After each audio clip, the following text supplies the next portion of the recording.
Forged from the love of liberty in the fires of hope and prayer, with boundless faith in our destiny, we solemnly declare. Side by side we stand, islands of the blue Caribbean Sea, this our native land. We pledge our lives to thee. Here every creed and race find an equal place, and may God bless our nation. Here every creed and race find an equal place,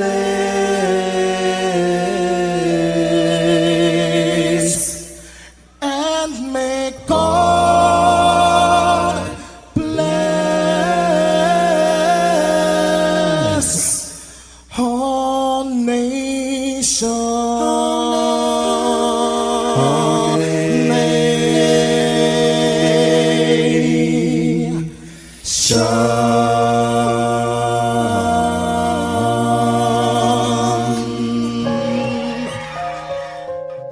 Heavenly Father, we come before you at the start of this new day, giving thanks for life, for health, and the opportunity to serve through this station. We ask for your divine presence to guide us in all we do. Bless this broadcast, that it may be a source of inspiration, joy, and unity to all who tune in. Whether near or far, may our words uplift, our music heal, and our message bring light to those who need it most. We pray for our listeners, wherever they may be. Grant them strength for the day ahead, peace in their hearts, and success in all they put their hands to. Cover those traveling with your protection, and those at home with your comfort and provision. Lord, may everything we do bring honor to you and be a blessing to others. Guide our steps, bless our efforts, and let this station be a vessel of positivity and hope. In your name we pray. Amen.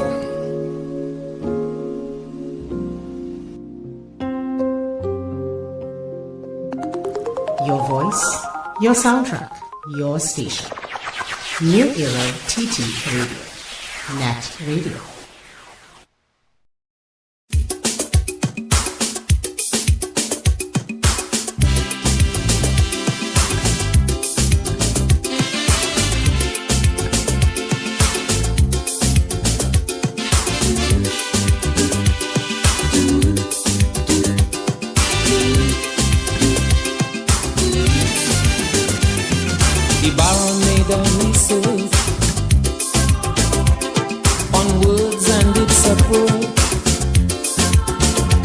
Detrimental factors of life is only hatred and strife. It's killing out mankind's soul, exempting them from this world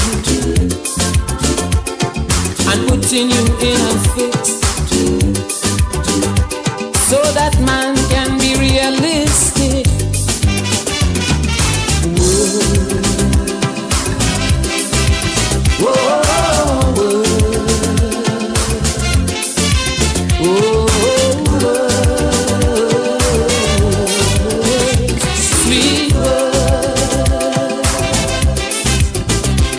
Because words is envy and words is strife, words is hope and words is life. Words can make you do anything.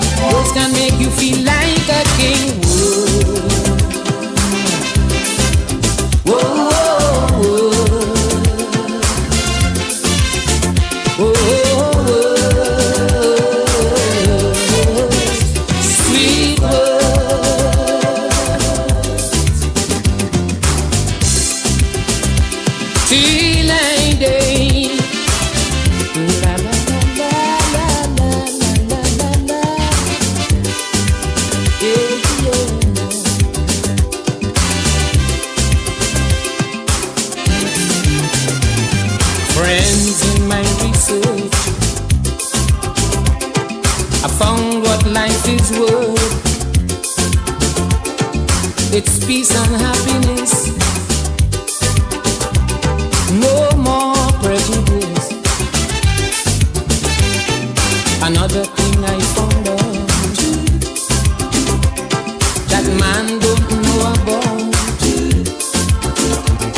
Words has its relation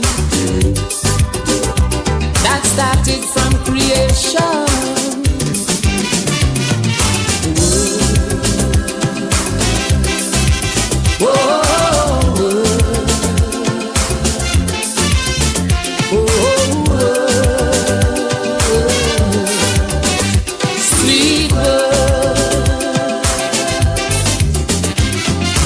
Words is envy and words is strife. Words is hope and words is life. Words can make you do anything. Words can make you feel like a king. Words, sing the song. Whoa, whoa.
About your dignity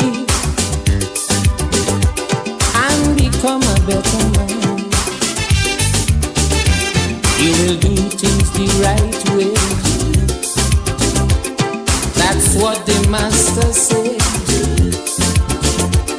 Words play an important part in every human heart. Sing the song.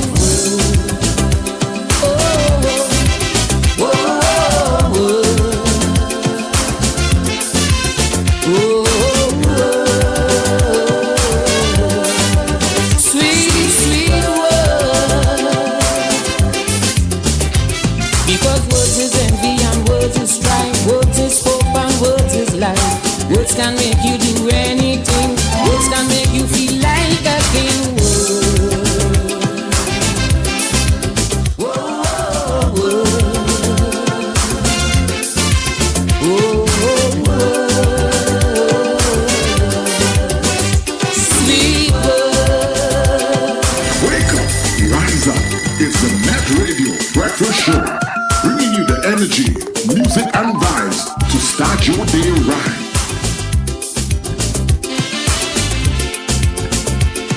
And with that, we say a very special good morning to you, wherever you may be, as I welcome you to New Era TT Radio, the heartbeat of the Caribbean. And yes, this is where we take you above and beyond. Trusting that everybody had a good weekend and you're ready for this beautiful day that is ahead. Yeah, this is the day that the Lord has made. I don't know about you, but I'm going to make a whole lot of joyful noise because I'm thankful. Good morning, Trinidad. Good morning to Tobago. Neighbors in the Caribbean, how are you guys doing today? Exempting them from this world. And of course, a very special good morning, good day, good evening, good night to all the folks who may be picking us up in different spaces around the globe, different time zones, a whole lot of different situations also. Good day to you and thank you very much for choosing us. As always, I want to say much thanks to the Heavenly Father for bringing us together for another day. And all that we do, dear Father, let it be a blessing unto you. Sir Charles, that is me. Happy am I to be here with you. Because words is envy and words is strife. Words is hope and words is is life. As we welcome everybody, this is your Get Up and Go, and we welcome you to the Breakfast Show. Get up, it's the time to start the day. The breakfast show is here, we bring in the soca way. Yeah, yeah, yeah, yeah, yeah, yeah, yeah. Yeah, yeah, yeah, yeah, yeah, yeah, yeah. Wake up, it's a brand new dawn. The breakfast show got the vibes turned on. From Maracas Bay to the Savannah line, let's start the day in Caribbean prime. Good vibes rolling through the air. The breakfast show, energy everywhere. We talk, we laugh, we make you think. Grab your double or your morning drink.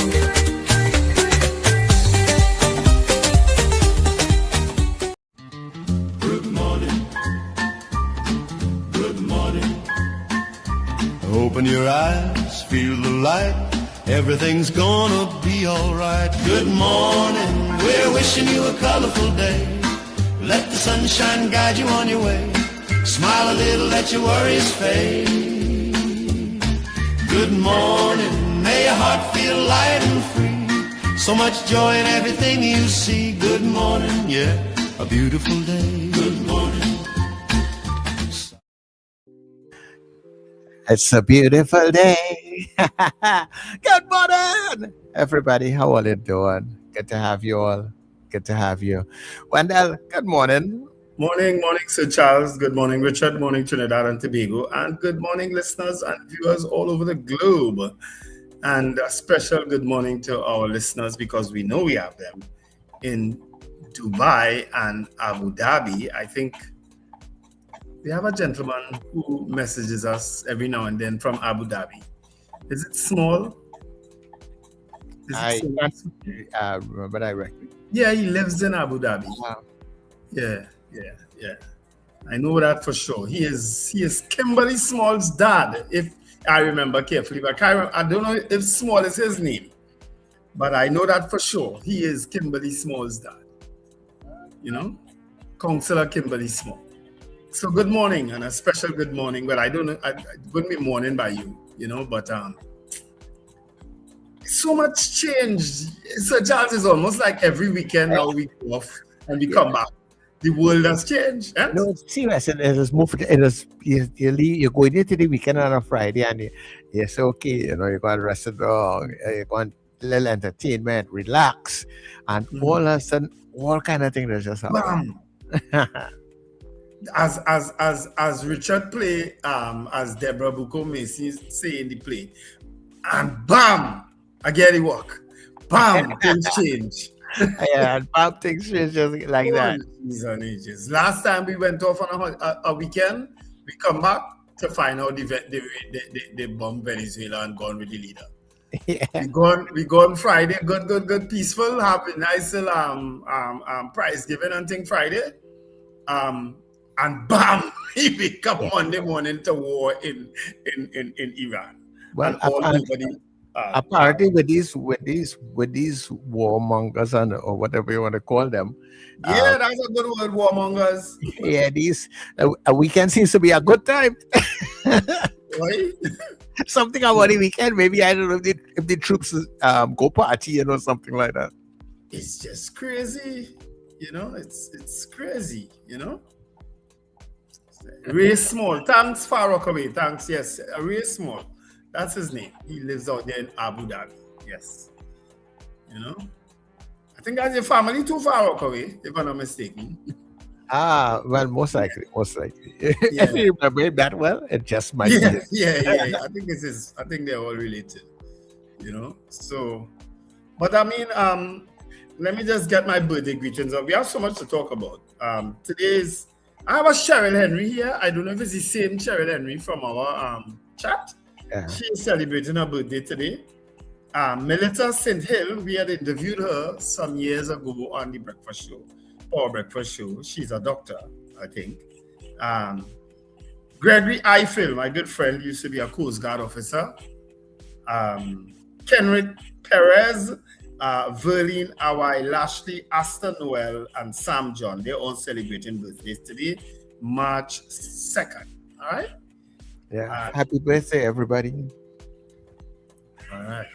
Yeah, man. All right. Have a good one. Right. Okay. I got it. So Ray and okay, I got it now. Thanks. I remember that. I just remember that we had somebody in Abu Dhabi. I just couldn't remember his name. All right. So those are my birthday greetings for today. But let's do good news now, and then we could come back and chat a bit about Friday, Saturday, and Sunday, and today. Where all of these things are happening. Wow. All right. So that's our good news.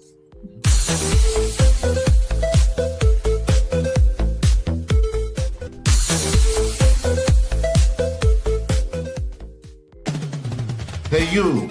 Yes, you. In our good news today, well, our 2026 karaoke season came to a close. And on Friday, we had our prize giving distribution. Welcome you all. Welcome to the first prize giving of our karaoke competition. Of course, you all know Sir Charles and that Richard grandson. Our very excited winners were all on hand to collect their prizes, starting with our third place winner, Fran Romani. Then it was Brenda from Penal's turn to collect her prizes. She is our second place winner.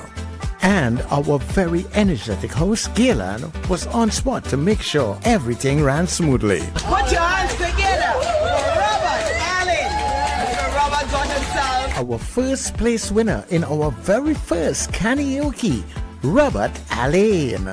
Much thanks goes out to some of our presenters who were on hand, and of course you who came down to support us.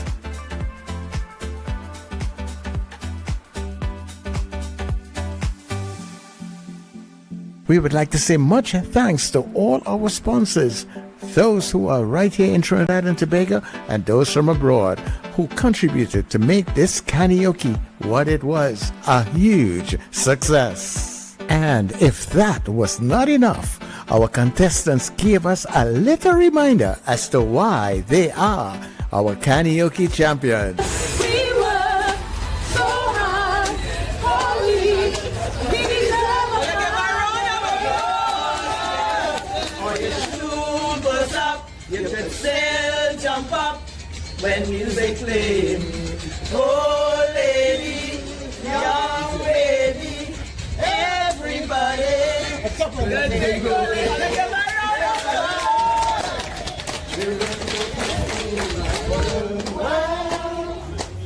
Otherwise, it's a morning life, you will get run down. Without an education in your hand, your whole life will become misery. And everyone who was there showed their appreciation. So once again, we say a heartfelt thanks from The Breakfast Show and all of us here at New Era TT Radio for everyone who participated and those who came out as champions. Those of you who did not make it this time, who knows, next time you could be walking away with a whole lot of prizes. So look out in 2027 for our Carnival Karaoke. Much thanks from NETT Radio. That was well done, Sir Charles. And again, a little clap for that. Yeah, thanks for that was well done. But it was such a wonderful evening on Friday evening. Of course, meeting some of the first time I'm meeting Fran Romani, Brenda from Penal, and of course Robert Allen, and of course Joanne Carrington was there, Lincoln was there, Scorpion Pepper was there. Who else was there? Let me not forget anybody.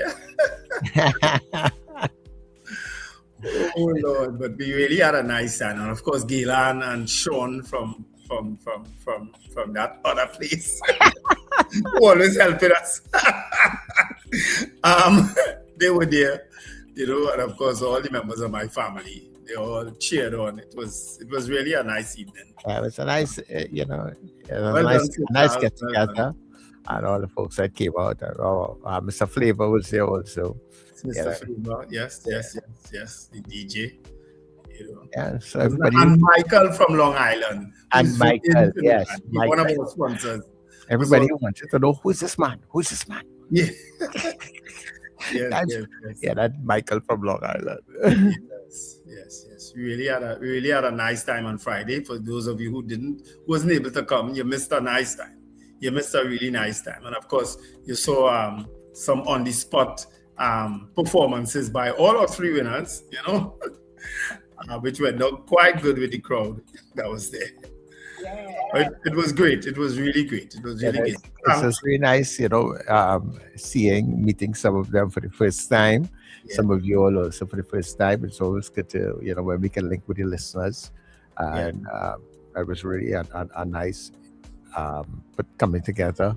Yeah. And Miss Dabady. How could I forget Miss Dabady? Miss Dabady, because I dropped her home after, you know. I dropped, and she not live in Dabady, all you. Don't get up, eh? She live in Bouge Dabady. She don't live in normal Dabady. She live in Bouge Dabady. Okay? When she tell me that, I say, but you ain't live in Dabady. Yeah. The smallest thing in the back, anyway. Well, don't sell out for Dabady, yeah, that's right. A little bit again, I think it's a butler coming out to open the door for her, yes? Yeah, Dabady is Dabady.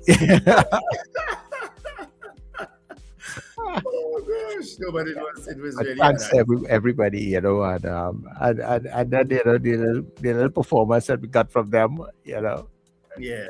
And Suzanne Jessup was also there. It's such as what is wrong with us? I don't know. We can forget Suzanne too. Yeah. Why no pictures of Scorpion? You saw Scorpion Pepper wasn't one of those pictures. She was there. She wasn't one of those pictures. She had Lincoln. If you look back at the show, you'll see she is sitting with Lincoln. Yeah, so and Lincoln with his controversial self on and off the show. He can't help it, you know. That man is not easy. But it was a nice time. Thanks to all the sponsors for an absolutely wonderful competition. And I think this must be the first competition that had a prize given so soon after. Yeah, because I know NCC and the prizes. I think when the winners from Carnival get their prizes. And what was nice about it too is that what we promised people, everybody got. Everybody got. Yeah, they got even a little more. Yeah. You know? So thanks. And thanks for coming down to Rumbox. You all are always welcome all the time. As I say, we do that as a family. We've been doing it for over 2 years now, every Friday, God willing. And so we welcome anybody to come in this space. We created a space. The space was here. I used to live here actually, you know, and family would gather. And then we went a little further and created instead of going to buy our drinks, what we used to do every Friday, buy it somewhere else, now we're buying it from Rumbox. All right? So you all are welcome. Let me greet the people in the chat. Margaret Thomas, Wendy Ann and Frank James, Suzanne Jessup, who was there on Friday, Brennan Smith from Goodwood, Tobago. Thanks to Sherwin and Juliet Kerr for attending my 70th birthday party. All right? Wow. That happened, I guess, in Tobago. I don't know, unless you're in Trinidad. Michael Granderson, who is Sankofa, also say bountiful graces. Boy B. Dacey from Debe. Odell Guy from Sangre Grande, who we didn't get to hook up over the weekend. Odell. Sorry about that. I was down at the stadium on Saturday, actually. Eunice Dublin, Robert Allen says good morning. That's our winner. Erica Charles, Blessing Stoll, Manuela Peters, Diane Payne. Good morning, guys, all in the live. Nobody wins awards. Johnny King from Barbados sang. And what kind of world are we leaving for our children? I don't know now. Ms. Dan, I really don't know what's going on in this crazy place called the world. It is crazy with leaders. We have. You would swear that as we advance, that those things would be put to rest, but it seems like, people are really power hungry. A man who threatened not to have any wars, promised not to have any wars, now causing wars. It's amazing. And then using some of the most craziest terms to describe other people. You understand? And something wrong with America and that president all they have, sorry. Something is seriously wrong with it. Sometimes I think something is seriously wrong with our Doreen Pierre, good morning. Pamela O'Connor, Apollina, Slick Money Grip, Mrs. R, who didn't come on Friday. I don't know how she missed that. Arlene Lewis says good morning. Carol Guevara also didn't come on Friday. Robert Taylor from Fernandina Beach, Marlon Motley, Carla Hercules, Katian Charles, and Arlene in Bronxville. I saw Katian at the play at Central Bank though on Saturday. Morning, Katian. And that wasn't me wrongly Savannah this morning. They're not tall socks, Katian. Definitely. I don't wear tall socks. Ozzy Molino, Joyce Phillip, Deborah Noel Serret says good morning. Eva Smith also says good morning. Gavin Frank, Michael Robinson from Yokohama, Japan. Sherwin and Juliet Kerr, who went out to that birthday party. Victor Phillips says good morning. What is that? Something about Baptist Liberation Day. Oh, that's the end of this month. Carol Guevara is singing. Nicola holiday coming up. Yeah, that's the next holiday coming up. Bernadette and Melissa Yates. Ila Rizan, Bernadette. Message repeated. All right. Alistair Hart, Trinidad, Margot from Florida, Ingrid from Tucson, Arizona. Chris Tusse, let's see Richard play cause scandal all over the world for sure. Prabha Ramdial, David McCarthy, Far Rockaway. Yes, Wendell, he is very small. And it's your brother, right, Guy? I saw that message after. Julia Samantha, Empress Reyes Lal says good morning. Trini Mill Kitchen in Oshawa, Ontario. Chris, you said how was the prize given on Friday? Well, you saw for yourself there just now. Yeah. If you missed it, go back and check out the video a little later on. Yeah. Lyndon Williams, Carlisle Cupid, Richard Phillip, Wayne Ramsey in Fort Lauderdale, Valerie Mendoza, Ms. Dabady, Debbie Mitchell, Mrs. R says, congrats again to the winners, and of course to Charles Wendell and my breath of fresh air. You can't call me Wendell and then call me breath of fresh air in the same thing. Make up your mind which one you're calling. All right, Nicola Mamicas, congratulations to all. Debbie Modest, Chris said, why no pictures of Scorpion Pepper? Well, as I say, look back at it, you'll see her there. Jennifer, who is Suzette Jessup.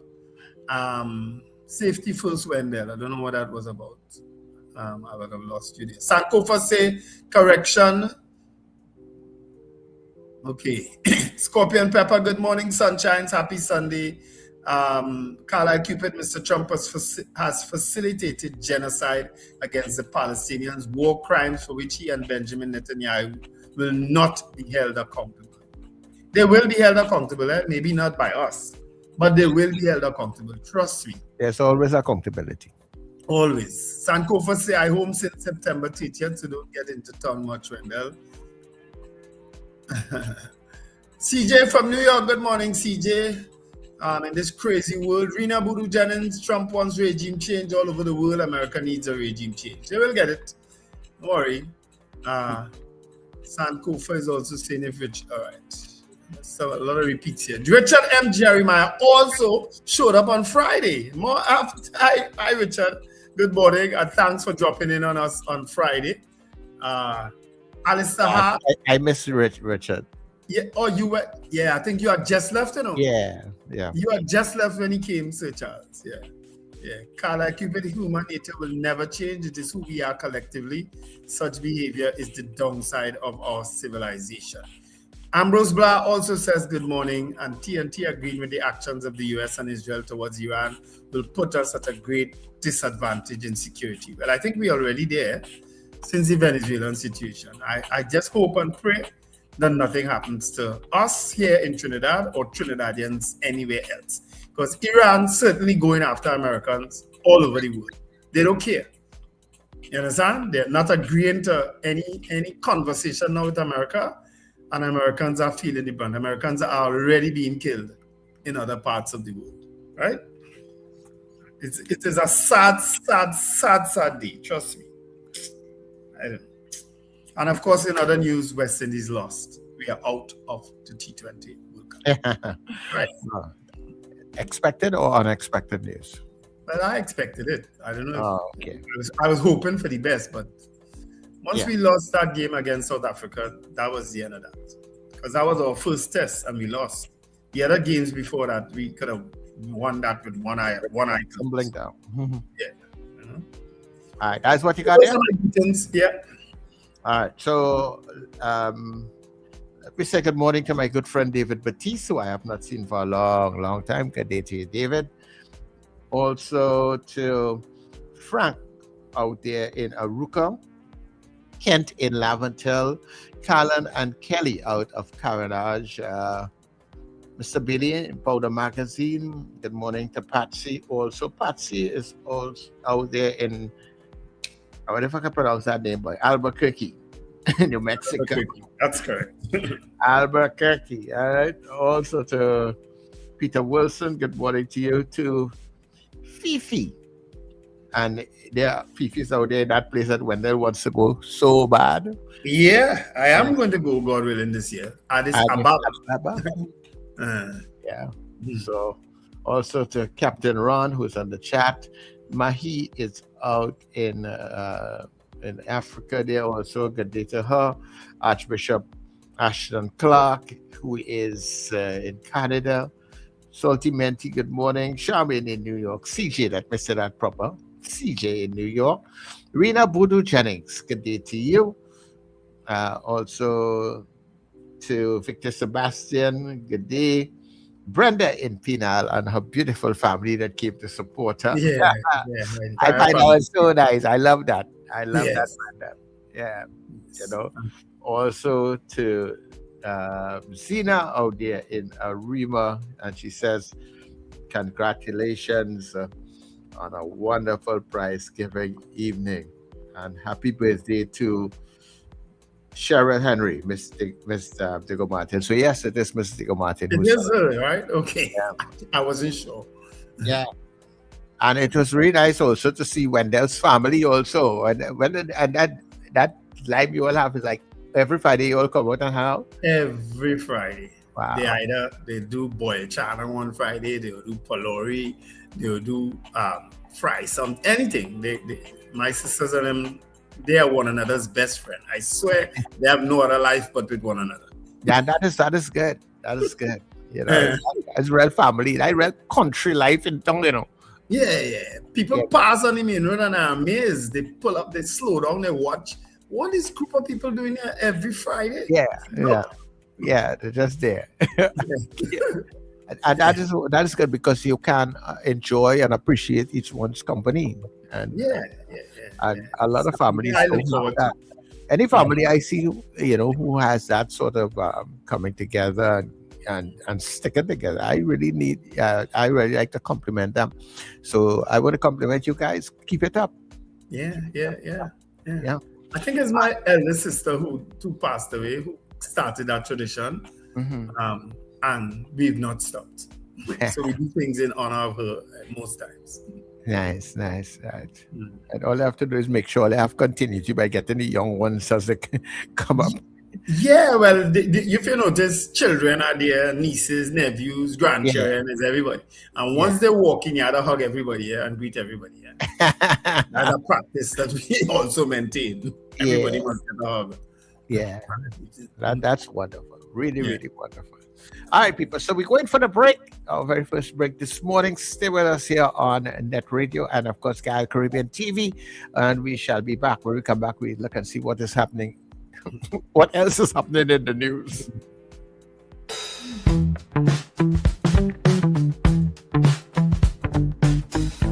S&H Rumbox, 137 Western Main Road, St. James, for all your retail and wholesale needs for alcohol and non-alcoholic beverages. Call us at 686-0599 or visit us at 137 Western Main Road, St. James. S&H Rumbox, drinking out of the box. End times is here. Are you prepared? Check us on New Era TT Radio or NETT Radio with Brother Raka and Brother Yatazakoa on Mondays from 7 to 8 p.m. End times is here. Stay tuned. Save more now at Furniture Plus. Get a pair of pillows for only $49, queen mattresses from $7.99, free gifts with select purchases, plus extra discounts on higher purchase plans. Hurry, visit any Furniture Plus showroom today.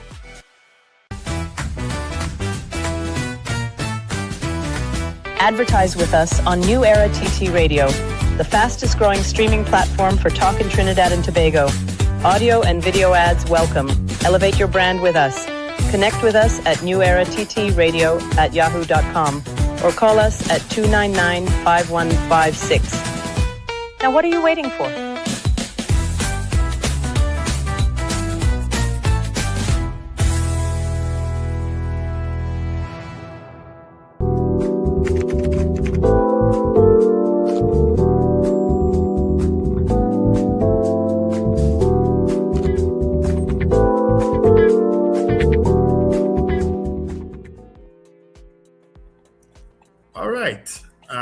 Let me also say greetings to Richard Jem Jeremiah. What's his name? Sweet Baby.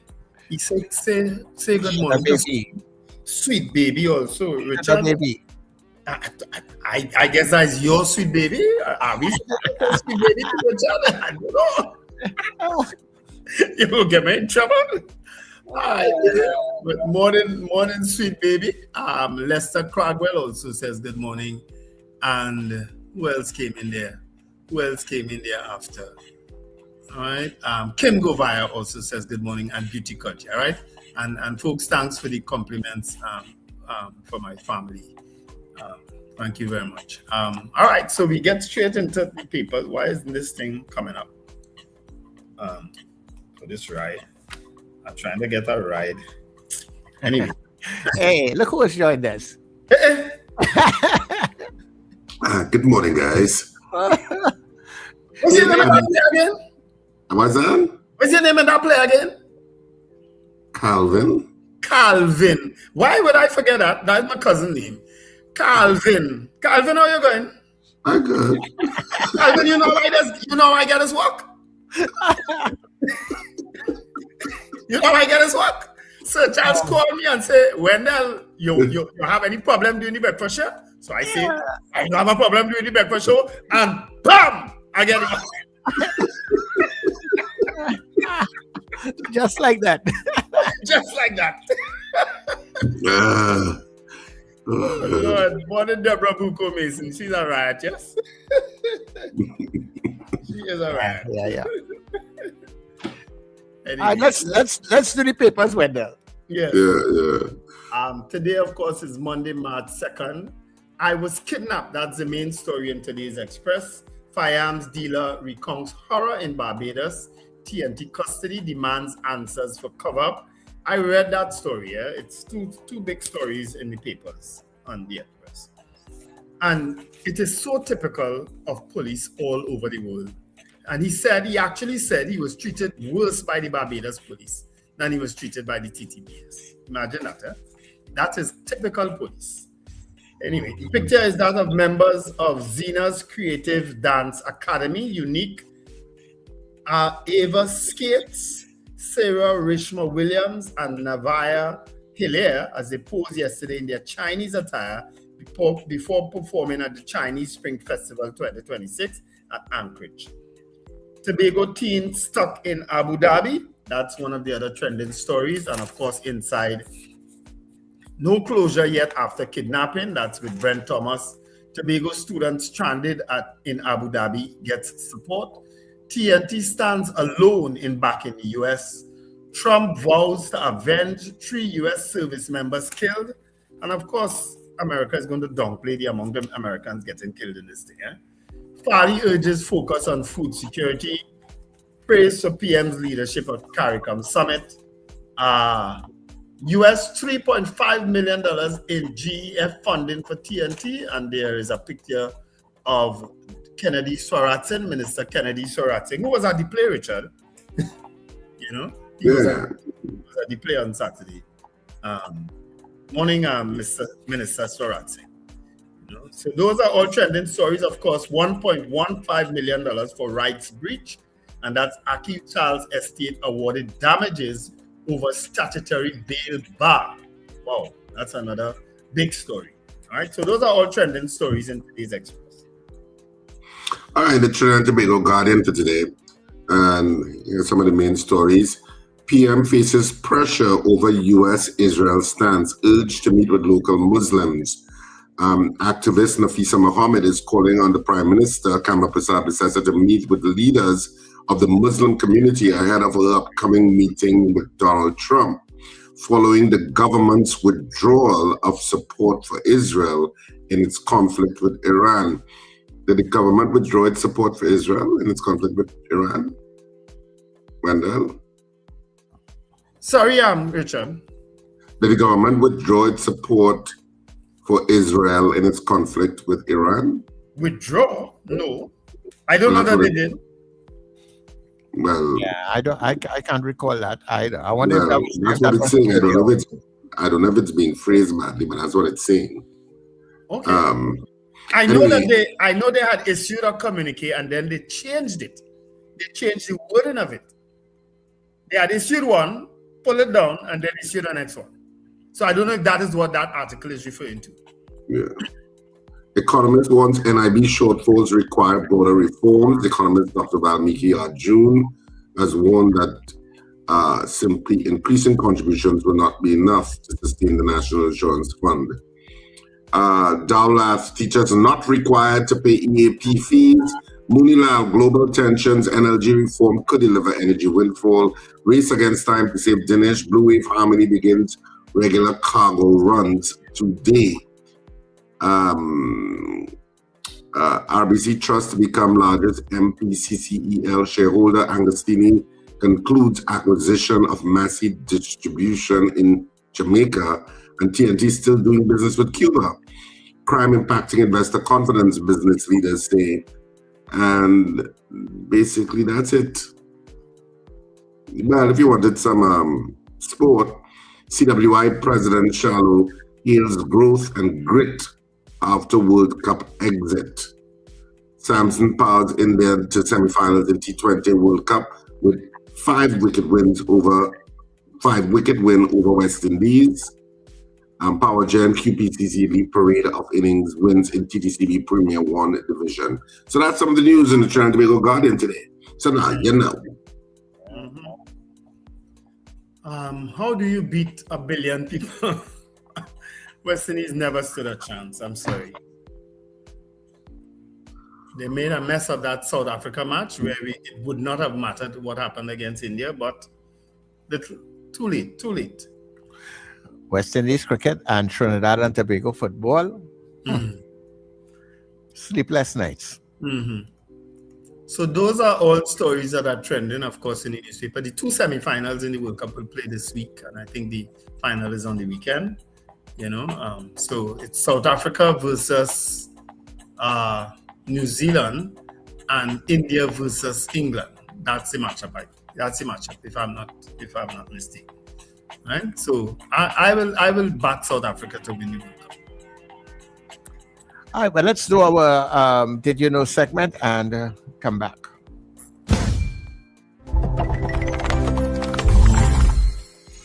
Am I the only one that didn't know that Albert Einstein was a civil rights activist?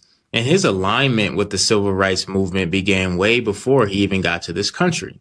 So in 1931, while still living in Germany, he heard about the Scottsboro Boys case. A group of black teens were being falsely accused of a crime. Einstein joined a campaign to fight for justice for the teens.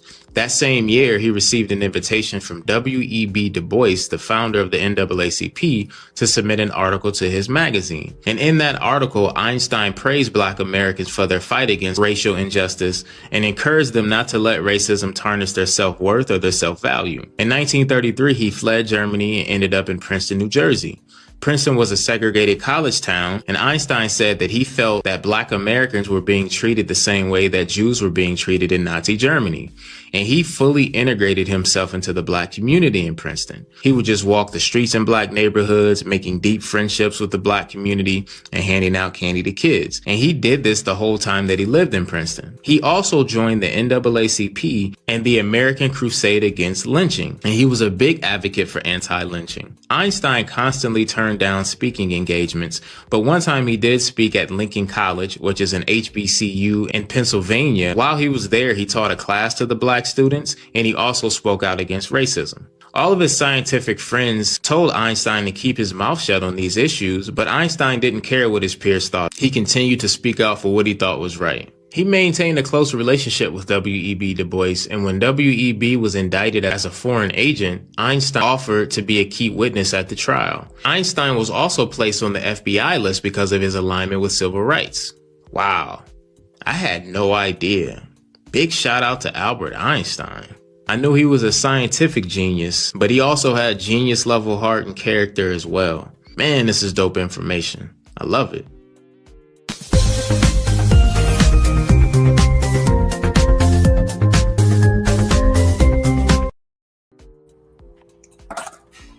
If you didn't know, now you know.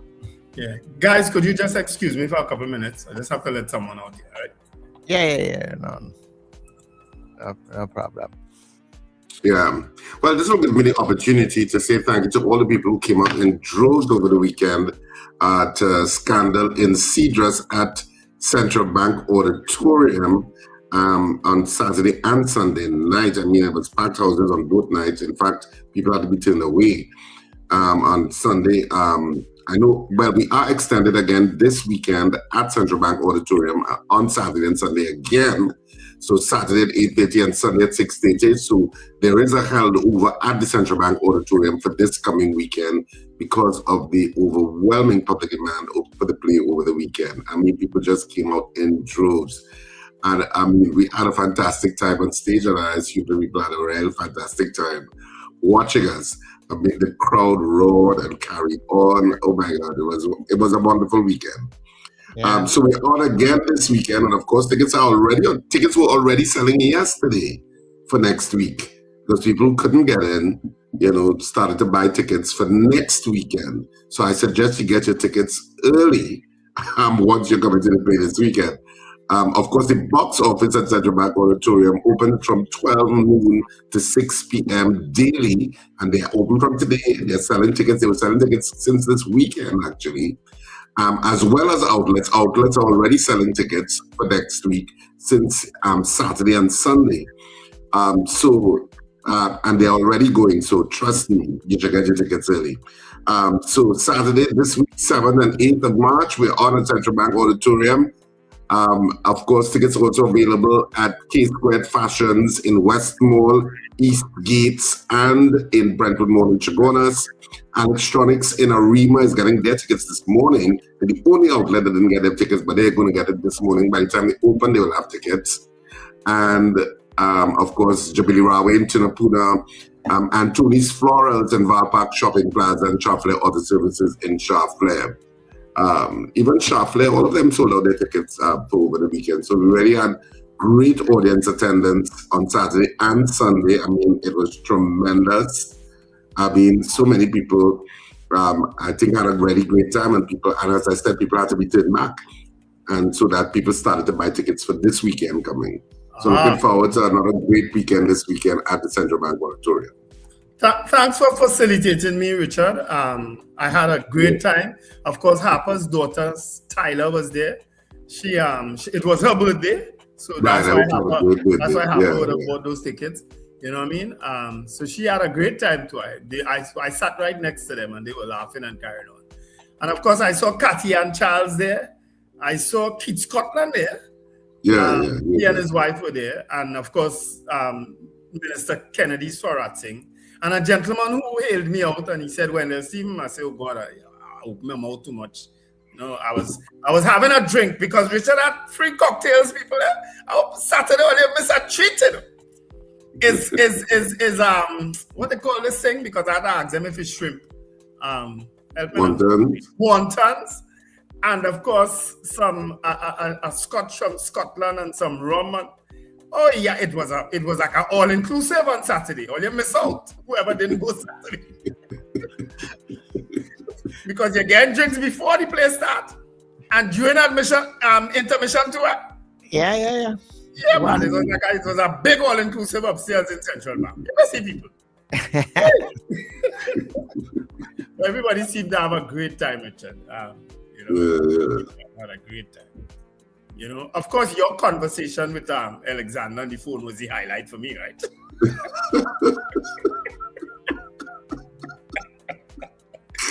I saw Minister Sorat Singh laughing. He must be saying, "Oh Lord, boy, Richard have it done bad day, boy." Things that politicians do that become news and become way of life. And Richard and them have this clever way of splicing in the local politics and the recent politics in it that have everybody cracking up. So it's fun, and it's a wonderful cast too. The cast is fun to work with. Only one thing, why Subaru didn't take the bow after at the end? Oh no, he was supposed to, but he had a family emergency. Oh, because everybody around asking where Damien? Yeah. No, he had a family emergency. Yeah. Okay, so he had to rush out. It was, All right. Okay. Well, I hope all is well. Yeah. Well, so far, yeah. All right. Good to hear. Magic says stop selling out the show. I ain't selling out the show. Trust me. Richard gonna come up with other things during the course of this show. Trust me on that. Right? You always update as you go along. Yeah. Depending on what's happening. Around Trinidad and Tobago, sometimes what's happening in the world, you kind of bring in. Yeah. Yeah. And lots happening in the world, don't you know? Yeah. Plenty. Yeah. Well, people, you can get in on the show. You can give us a call, right? Yeah.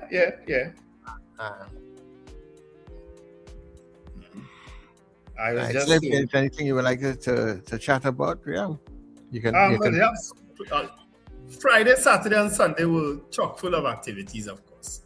You know what I mean? Yesterday was I had to attend a little birthday party. My son visited just for a few days, who lives abroad.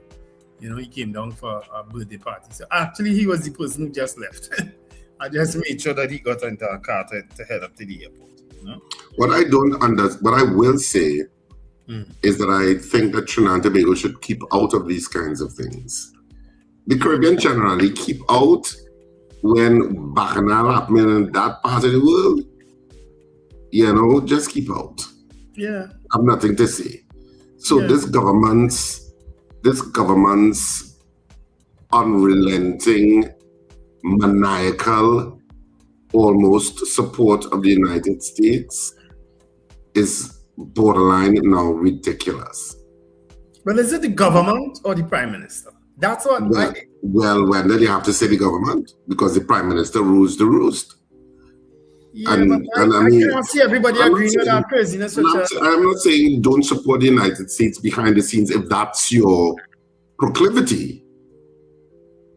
But you also have to study the security of the country that you rule and the capability of the country that you rule in terms of managing any risk for something like that. And you know what's sad about it?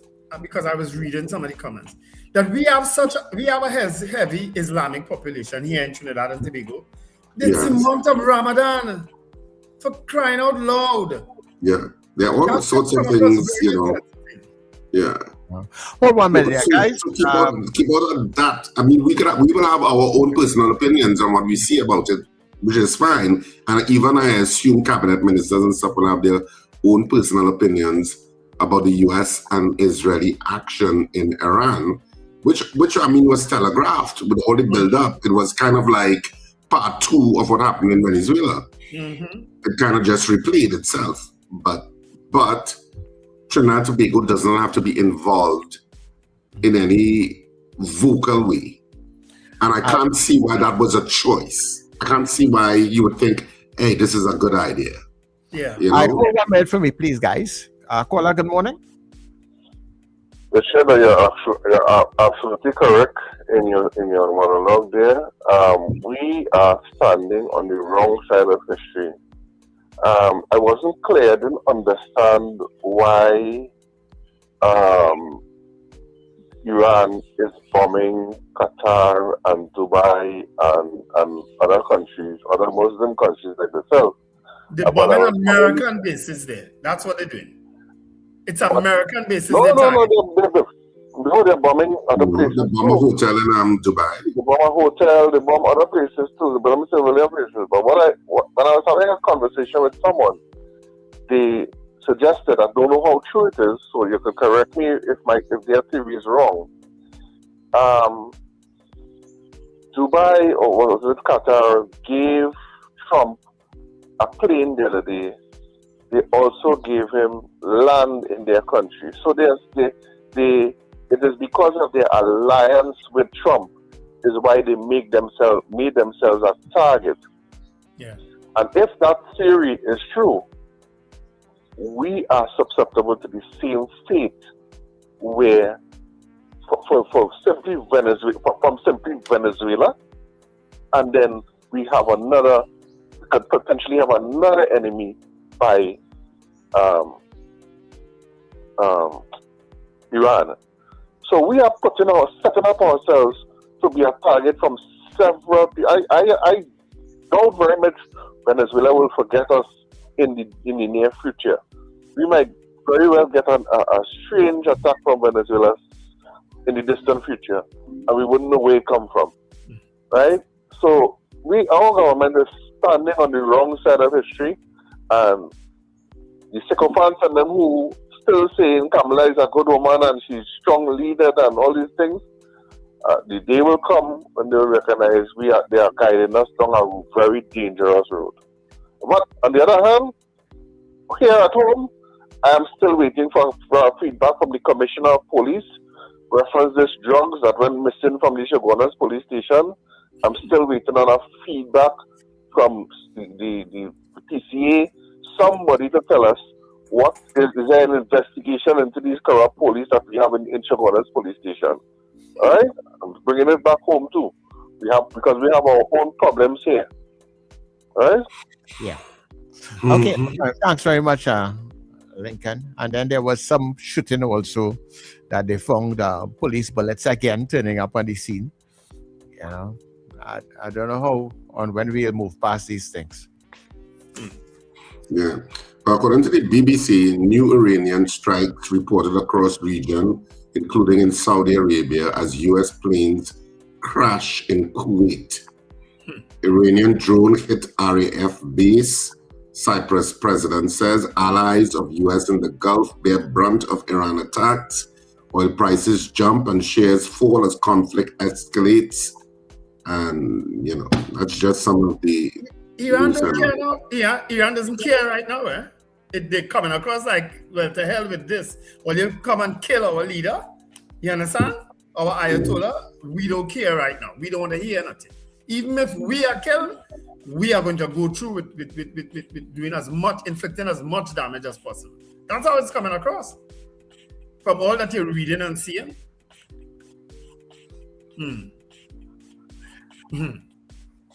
It's crazy. Absolutely crazy. It's just, as I said, it's a crazy time, you know. It's a real crazy time. When you feel that the world should be settling down, the world is just getting more and more chaotic. I don't think, anyway. Anyway, we do have a guest in the second hour. We have Roger Mohammed, aka Bodyguard. He will talk a little bit on what's happening in some developments in TUCO. Okay, so we do have a guest in the second hour. You don't want to miss it. But we'll take a lot of calls also too concerning what's happening worldwide, because it's just like as I tell Sir Charles earlier, Richard. Like you go home on a Friday now. This program finishes on a Friday. You come back Monday. It's so many different things in the world to happen. You know. Mr. Patrick, good morning.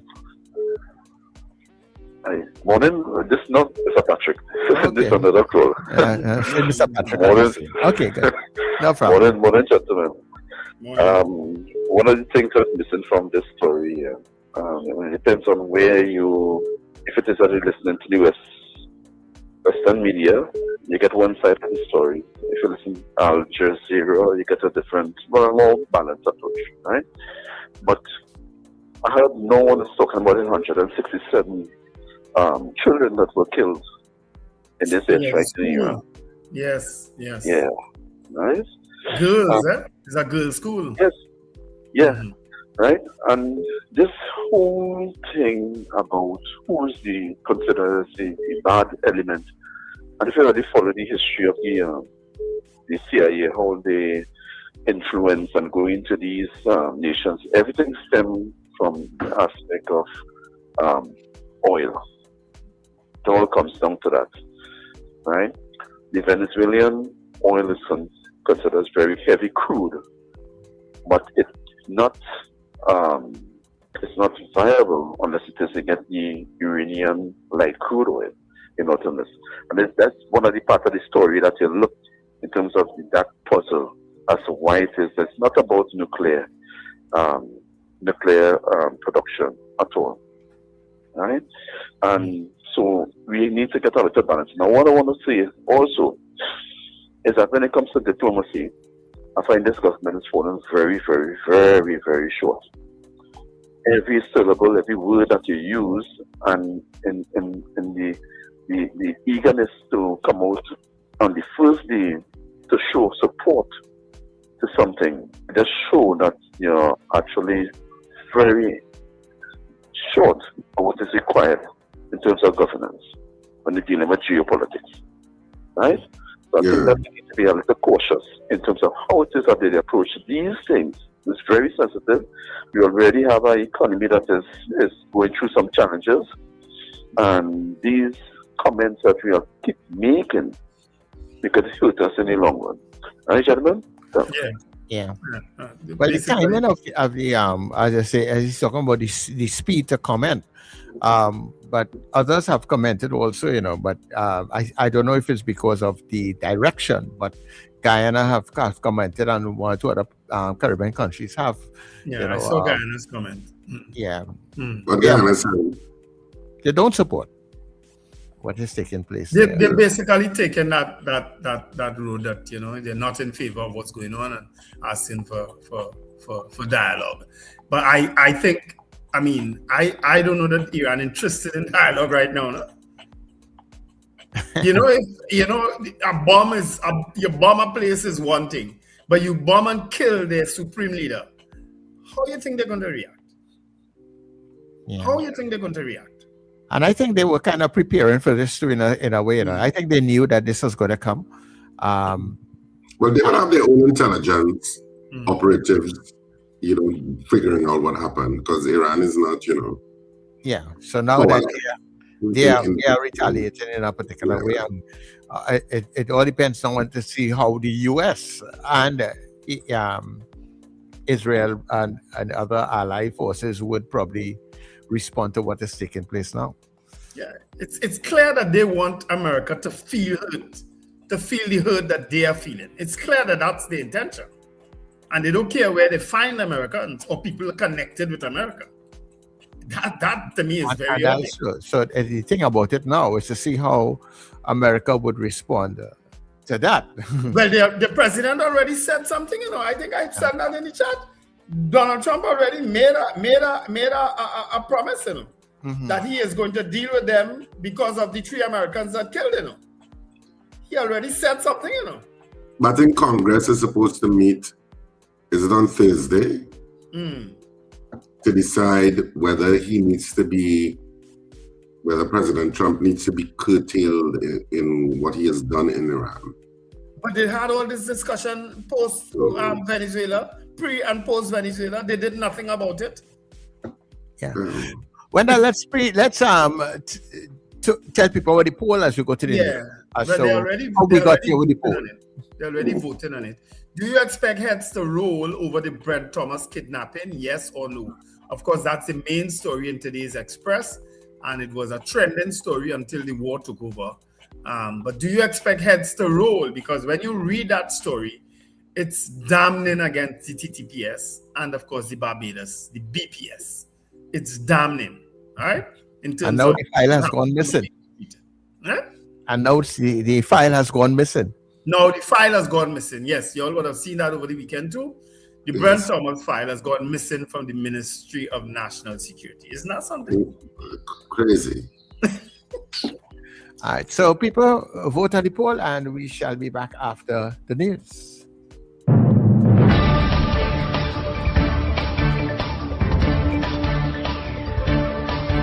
The news you need, the clarity you deserve. Local, regional, global. This is NETT Radio News Now. This is News Now for Monday, the 2nd of March, on New Era TT Radio, NETT Radio, and Guile Caribbean TV. I am Derek McMillan. Thank you for joining us. We begin with international news.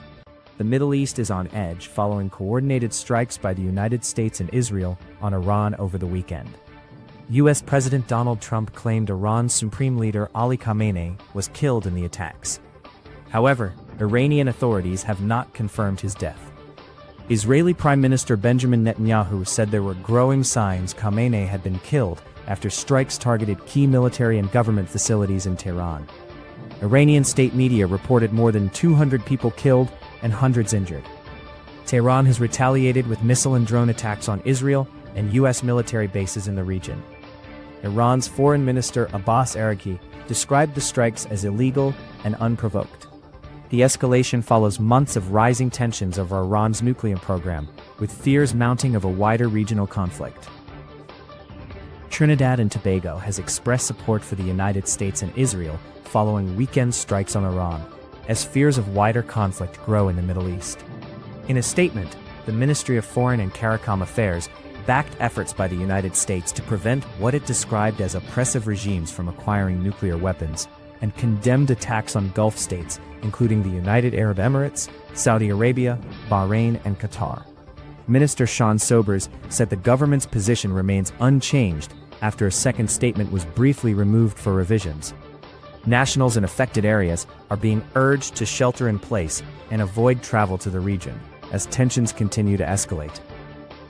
Former Foreign Affairs Minister Amory Brown has criticized government's handling of its statement backing U.S. military action in the Middle East, saying Trinidad and Tobago has been taken to a new level of shame. Brown was responding to a release from the Ministry of Foreign and CARICOM Affairs supporting the United States and Israel strikes on Iran, which was briefly pulled before being reissued.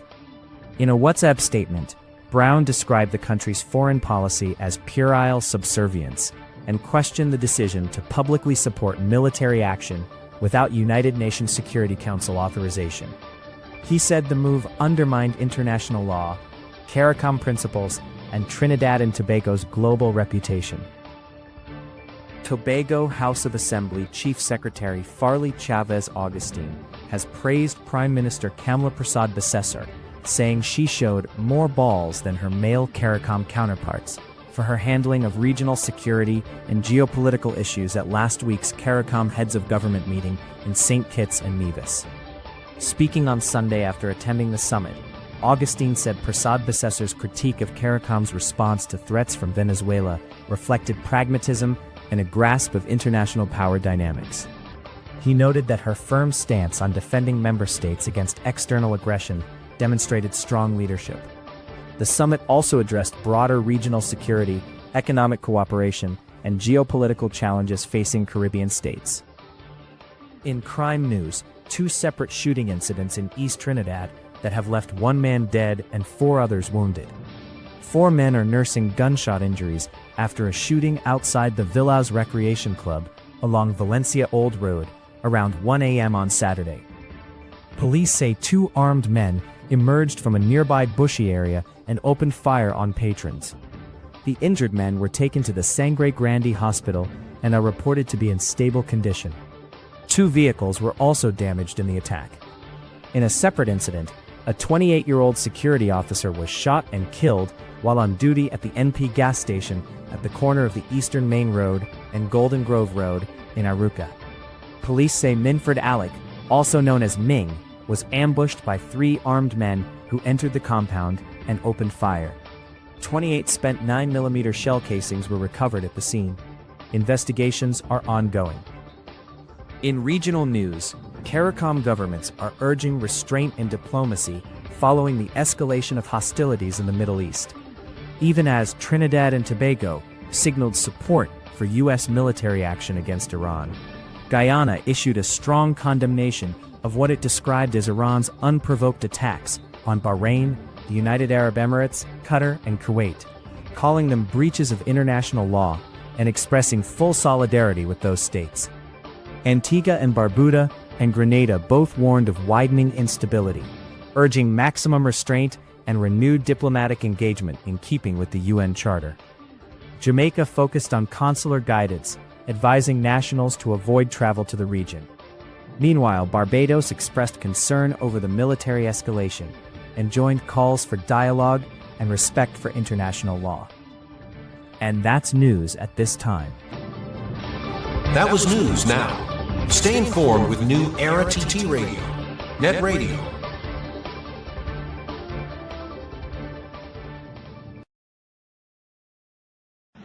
Your mid-morning just got better.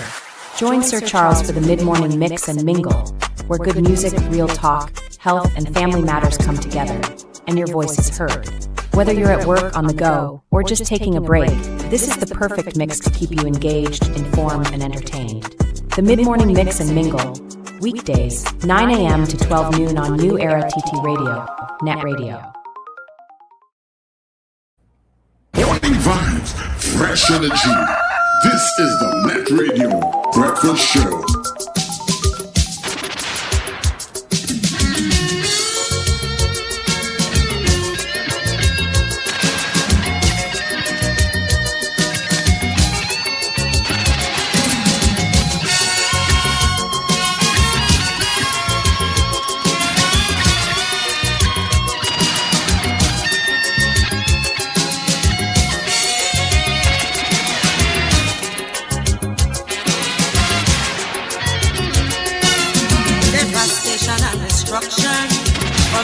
Since time began, has been inflicted time and again by man against fellow man.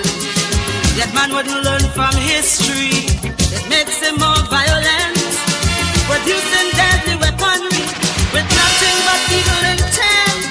So the war could never be over, peace will never be seen, long as man in his quest for power keep destroying fellow human beings.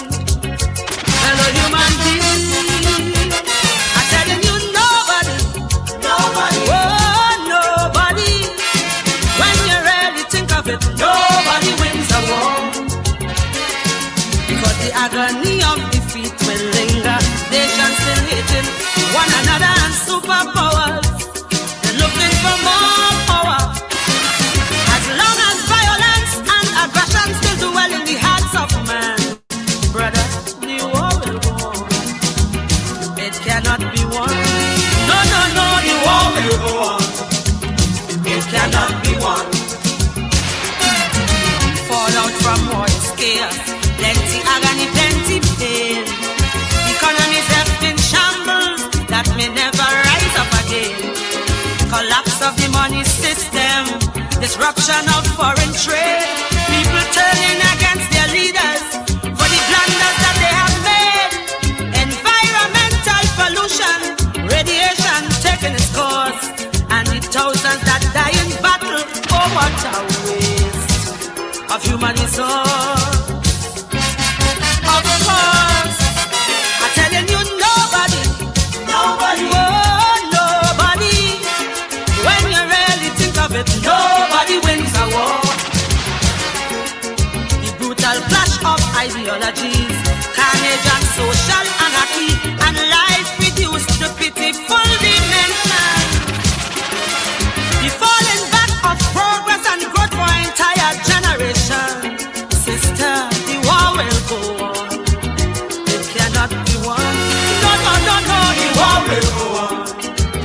It cannot be won.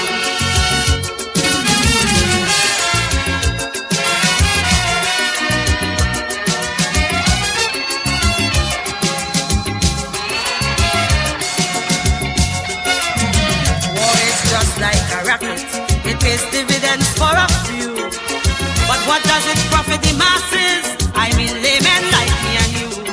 While the leaders playing their chess games, using the masses as pawn with political propaganda, the massacre still goes on. The soldiers, they never start it, but they give their lives easily, while the leaders are in a safe place working out strategies. So you see, I'm telling you, nobody, oh nobody, when you really look at it, nobody wins a war. It has been the passage of history with the blood of the weak and the mighty. Great cultures vanish completely. War can create and destroy political boundaries as it goes on. Sister, it cannot be won. The war will go on. No, the war will go on. It cannot be won. The object of war is simple. Just conquer and take over. It doesn't matter how many people get wiped out in the massacre. The enemy must be vanquished. The battle has to be won. But the conflict will never be over, cause the agony lingers on. There'll always be more dictators, more Hitlers, more Saddam Husseins. And with these lunatics in power, it will just dance all over again. And again, I'm telling you, nobody, oh nobody, when you really think of it, nobody wins a war. The spiritual revolution to stop this brutal aggression, or else peace in the world will always be out of our hands. As nobody, oh Just got nobody. better. You're locked into NETT Radio Breakfast Show, fueling your day with the best music and real talk. Stop this brutal aggression, or else peace in the world will always be out of our hands. Well, everybody, good morning to you once again, and of course, welcome. Welcome to the second hour of the Breakfast Show. And of course, it's happening right here on NETT Radio, New Era TT Radio. The heartbeat of the Caribbean, taking you above and beyond.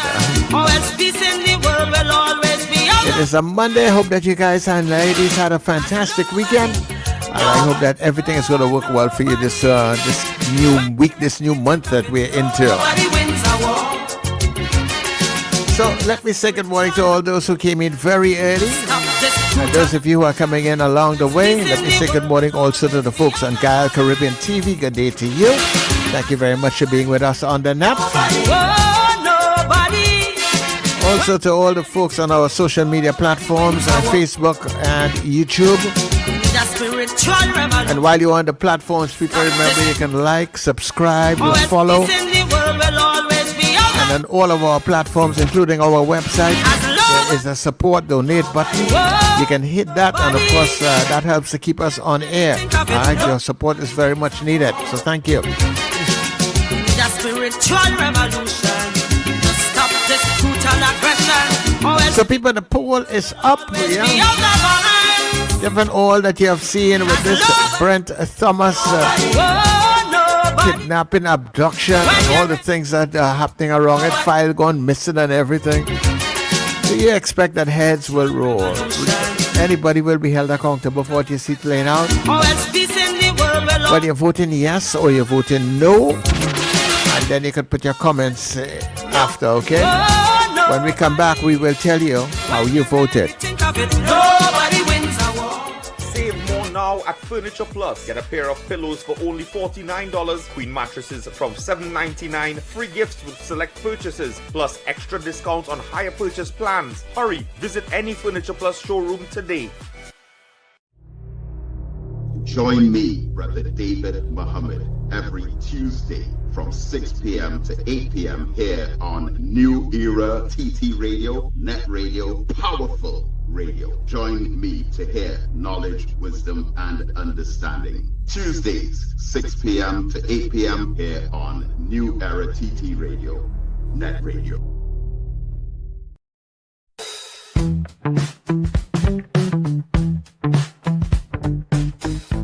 S&H Rumbox, 137 Western Main Road, St. James, for all your retail and wholesale needs for alcohol and non-alcoholic beverages. Call us at 686-0599 or visit us at 137 Western Main Road, St. James. S&H Rumbox, drinking out of the box.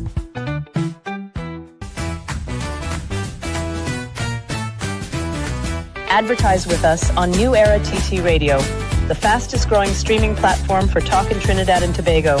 Audio and video ads welcome. Elevate your brand with us.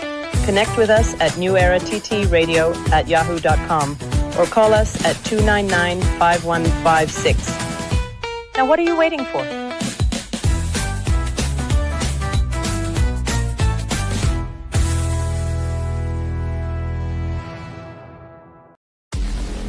End times is here. Are you prepared? Check us on New Era TT Radio or NETT Radio with Brother Raka and Brother Yatazakawa on Mondays from 7 to 8 p.m. End times is here. Stay tuned.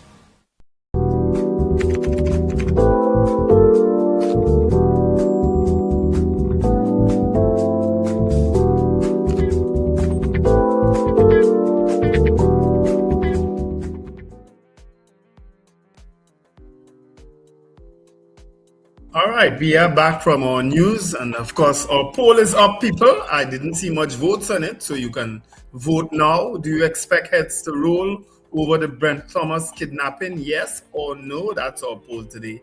I mean, we had so many polls to choose from, but we're gonna go into the other polls concerning Trinidad and Tobago's involvement in what's happening in Iran, and of course, USA's. How Iran is responding to USA and how USA is responding to Iran. We're going to get into that later in the week. We're going to try to get a guest who could also weigh in on topics like that because all we could go by is some of the stories being posted, and not all of them are probably accurate. All right? On both sides of the fence, huh? Yeah. Everybody wants to look good at this point in time. Yeah. One thing you know... People dying. Yeah. One thing you know that is not going to happen coming out of the USA is for them to say how many casualties they actually suffering. They're never going to let you know. Never. All right? Because they don't want, because a lot of Americans are against this, against any kind of war. To lose their sons and daughters at a time when it's unnecessary, they are not in favor of it. So you know America is never going to tell you how many Americans are dying, right? But anyway, let's get into a poll. So, Charles, are you ready? Yes, I am, sir. All right. Joyce Phillips said no. I think she was the first voter. I hope I didn't miss any before. All right. But if you voted before Joyce Phillips at 7:02, please vote again. Gregory Boyer says no. The file is already missing. Cheryl Marad says no. Michael Oliver, no. Trini Gets Fit, no. Deborah Noel Serret says yes. Victor Philip didn't vote. Apollina says yes. Sankofa says no. Boy Bidesi, no. Eunice Dublin, no. Ian Stewart, no. Bernadette Yates, no. Brennan Smith, no. Annalie Johnson, yes. Chris Toussaint, no. Lyndon Williams, no. Wayne Joseph, no. Lester Cragwell says yes. Colted Finch, no. I think it's Barbados. He wants the out-of-court settlement from Colted Finch, if I'm not mistaken. I think that's what my memory says. That it's Barbados. He's looking for an out-of-court settlement. Beauty Culture says yes. Fran Romani, no. Otter and Benjamin. What is Neil and Marcy's store? I don't know. Margaret Thomas says no. Magic, what is PL? I don't know. That's not a vote. You typing in your sleep or what? Shoma Paul says no. Marlene Saunders Sobers, no. Victor Philip, you need to vote. You can't tell me nothing is going to happen. You need to vote. Because is that a yes or no? You don't know what he's talking about. Where his comment is concerning if it's the poll. Joseph Clement says no. Alistair Hart, no. All right. Victor Philip finally votes no. Robert Taylor, no. Nicola McNichols, no. Magic finally votes no. Gemma Peters Halls, yes. Robert Allen, no. Katian Townsend says no. And Diane says no. Those are the votes I have on the chat.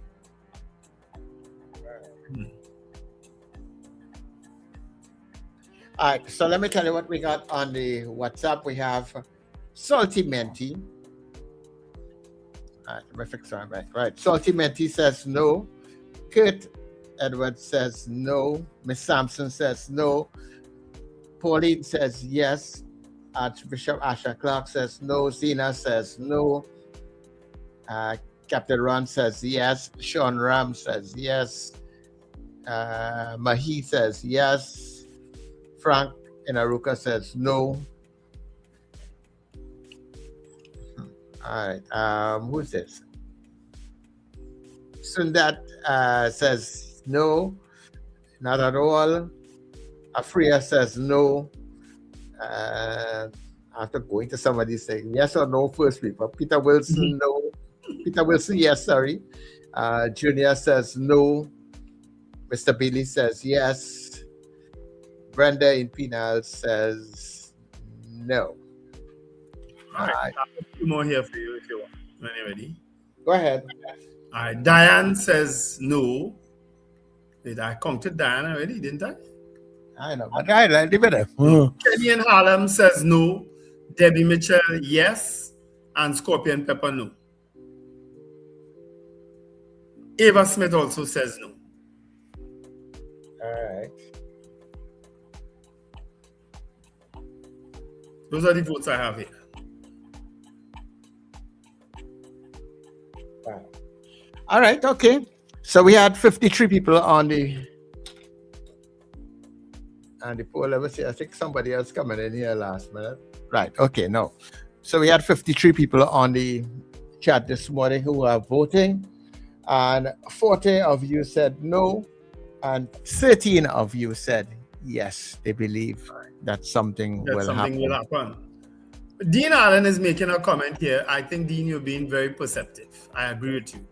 He said because the police went over procedures, the real story, and he put real in capitals and inverted, behind Brent Thomas will be lost, and there is a story.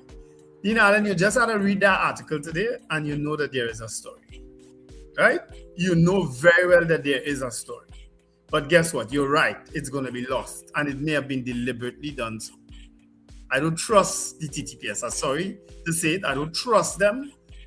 You understand? And police all over the world showing the same trait. A very similar trait. Abuse. You understand? Yeah. So the focus will be on the abuse he get in Barbados and on who called the shot from here in Trinidad. That's exactly what's going to be the focus now of this story. You know, there's this feeling, boy, when these kind of things that are happening, and you don't get the feeling that anybody's really, whether it be a new police commissioner, whether it be new Homeland Security, National Security, call it whatever you want, that there's any real effort being done to clean up, stop what is really taking place at the highest level with these things, you know. It's overwhelming that all of these things are happening. Nobody's coming out to explain why they're happening. Look, we had the situation with the drugs that went missing. Our police commissioner has he addressed that? Have anybody seen him? No. You know, you are the person in charge of this, and these things are happening under your charge. You know, something happened in the San Fernando General Hospital over the weekend. There was some generator that went and malfunctioned. People could have died, or you know, the health minister was outside there to make sure he tell people that what happened. You know how far, how bad it was, and if there was any major conflict. Because when you think hospital, you think, oh, if the generator goes on in a wing, people could die. So he came out to give that sort of assurance. Something like this is happening, and where's our police commissioner? Where's our senior police officers? All right, Mr. Gomaro, we want to talk, but you have other senior police officers. Where's the reassurance to the public that these things are being seriously considered, taken into consideration, and they are going to stop? They are not telling us, making us feel as if all these things that we are seeing and here is going to stop. So drugs go on missing, another file go on missing. That situation is not still before the court. If that and the file is missing, what happened when it reached the court? But you have no file. What could go to court? You understand? I mean, the magistrate who is probably seeing about that when that is to come up, come on. Why are all of these things happening? And there's no, you don't see and feel any urgency taking place with stopping these things. Right? We're still hearing about police bullets being used in a crime scene again. We last time we heard about all of these things. We hear about audit and all kind of things. So where are all these things coming from? Why is it still happening? And where are they to come out there to give the public the assurance that, hey, we're on top of these things? It seems that they are not on top of anything. They are being overwhelmed with everything, and they just it making all it look stupid. Yeah. I think that's the best way to put it. It does have everybody looking stupid. And people, if read the story about Akil Charles, who is now dead, of course, read it. It's in the back page of today's Express. Because his case transformed the bail law in Trinidad and Tobago. I don't know if you remember it. But he had been jointly charged on December 5th, 2010 for murder. Right? He remained on remand at the Port of Spain prison for almost 8.5 years without ever being able to apply for bail. His first preliminary inquiry began in January 2012 and continued for more than 5 years before being halted in April 2017. Right? The long and short of the story is that he was awarded, his estate was awarded $1.15 million for breaching his rights. Now, he's not the only one. There are plenty like this on people on remand. You understand? Who would have spent years languishing there because the system failed. The system failed. I don't want to say police. I don't want to say the court. I don't want to say the magistrate. I don't want to say the JP. But the system failed him. He is dead. So his mother, I think, as the person authorized to collect, will collect that. But how does that make up for what he would have gone through? You understand? Yeah. And what his family would have gone through. How does that make up for it? Yeah, it's just that we are operating in a space with no kind of checks, balances, order. It's just a haphazard kind of way that everything is just happening like a river line. And even a river line does have more structure. Right. You understand? Yeah. Come on. Get serious about Trinidad and Tobago now, man. And I mean, it's not a no situation, but at the end of it all, let us look like we're heading in the right direction. Drugs go on missing in the police station. All right, by now we should know how, and somebody is held accountable. The drugs didn't just go missing and also, Charles. They replace the drugs with pieces of wood. Yes. Last time in Barataria, they go into the evidence room, they replace whatever it is, they put rocks. Some big stone. You know what I mean? How are all of these things happening? And what are they doing to make sure that these things stop? That's my thing. But Wendell, our guest is here. Yes. Let me get our guest inside. Huh? Yeah.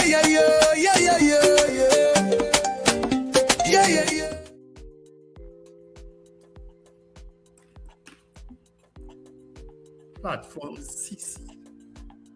What's that? All right. Good morning. Yeah. Good morning, Mr. Mohammed. Morning, Wendell. Who we have there with you? Sir Charles. The boss himself? Sir Charles is here himself.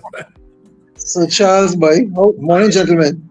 How are you doing, and Richard will join us shortly. Okay.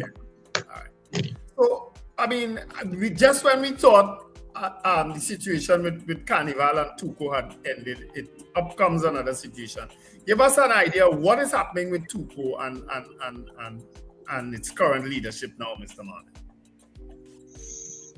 Well, you said up comes another situation. I'm not too sure that it is another situation.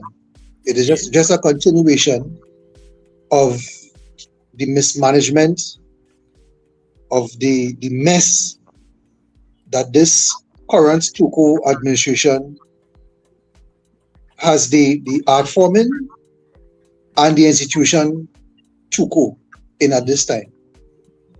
Since last year, you would recall that Bali, myself, and Eunice Peters, a few others, we were agitating since last year. Then Christmas came around, into Carnival. We know those are periods where people in the country don't really take anything seriously. Nobody don't hear you. So we thought that we'd wait until Carnival is over to resume our agitation for better communication with TUCO, because that is TUCO's main problem. I should say one of the main problems, lack of communication with its membership. However, during the Carnival period itself, fresh concerns arose, and you all will know all that transpired during the Calypso season. The dubious exclusion of certain artists, certain competitors, the unfortunate incident that took place on the March Gras night with Helon Francis. Mm-hmm. You know, and I want to take this opportunity to say this here now, without getting involved in the politics. The March Gras is hosted by the National Carnival Commission. However, the Calypso Monarch competition is TUCO's competition. That is TUCO's show. There was an unfortunate incident with the defending Calypso Monarch on the March Gras night, Mr. Helon Francis, during his performance. And up to this day, the president of TUCO has not seen it fit to make a public statement about what transpired with Helon Francis on the March Gras night. And I find that to be very unfortunate, because the Calypso Monarch is TUCO's competition. And one would think that something should have been said by the president of TUCO concerning what transpired. And this is just another indication of the poor communication style and the poor leadership style of this current TUCO executive. And it's just symptomatic of how they relate to their membership. Mm-hmm. TUCO is the Calypsonians union, you know. Right. TUCO is supposed to represent the Calypsonians. And when they get this kind of shabby treatment, as though, you know, there's no concern, you know, it leaves a lot to be desired. Well, first begin with Mr. Mohammed. Was the situation that you all had initially raised, and I certainly remember Bali raising it, because I think we interviewed him here, and we interviewed you also too. The initial situation with the payment of people in the executive not to compete, was that ever resolved? Well, the president of TUCO was on the news, and he said publicly, he first denied that ever happened. That was his initial response. Mm-hmm. And when he was pressed by the media and so on, he eventually came out and he said that the $100,000 was paid to certain members of his executive for works that they had performed. Up to now, we don't know what those works were. One member was paid $60,000. Some were paid $100,000. And that is the next interesting thing. It wasn't all the members of the executive. It was some. And the president himself was paid $100,000 one way and $350,000 another way. And the reason he gave for that payment of $350,000 to himself was that he had to reimburse his rental payments because he's from Tobago, but he lives in Trinidad and he has to pay a rent. So apparently he paid the rent out of his own pocket, and the $350,000 was to reimburse him, which to my mind is a lot of nonsense because firstly, Mr. King does not have to be in Trinidad to run TUCO. That's the first thing. There's a branch of TUCO in Tobago. However, if as the president of TUCO, you choose to be domiciled in Trinidad, I don't know that TUCO is responsible for paying any exorbitant rent. If you choose to live an exorbitant life, I don't know that TUCO's money is to reimburse your rental payments. But that was his explanation. Well, I imagine most of the public was also kind of taken aback that TUCO actually had that kind of money to be paying out. No, well, he said that at the time, TUCO didn't have the money, so he had to out of his own pockets, he had to pay his rents, which amounted to $350,000, and he reimbursed himself. I don't know. It's just it's unbelievable. Let's fast forward to what happened. I mean, we would have gone over what happened during this carnival season. We would have raised those issues about a TUCO president saying he didn't, and these are my words, welcome political commentary at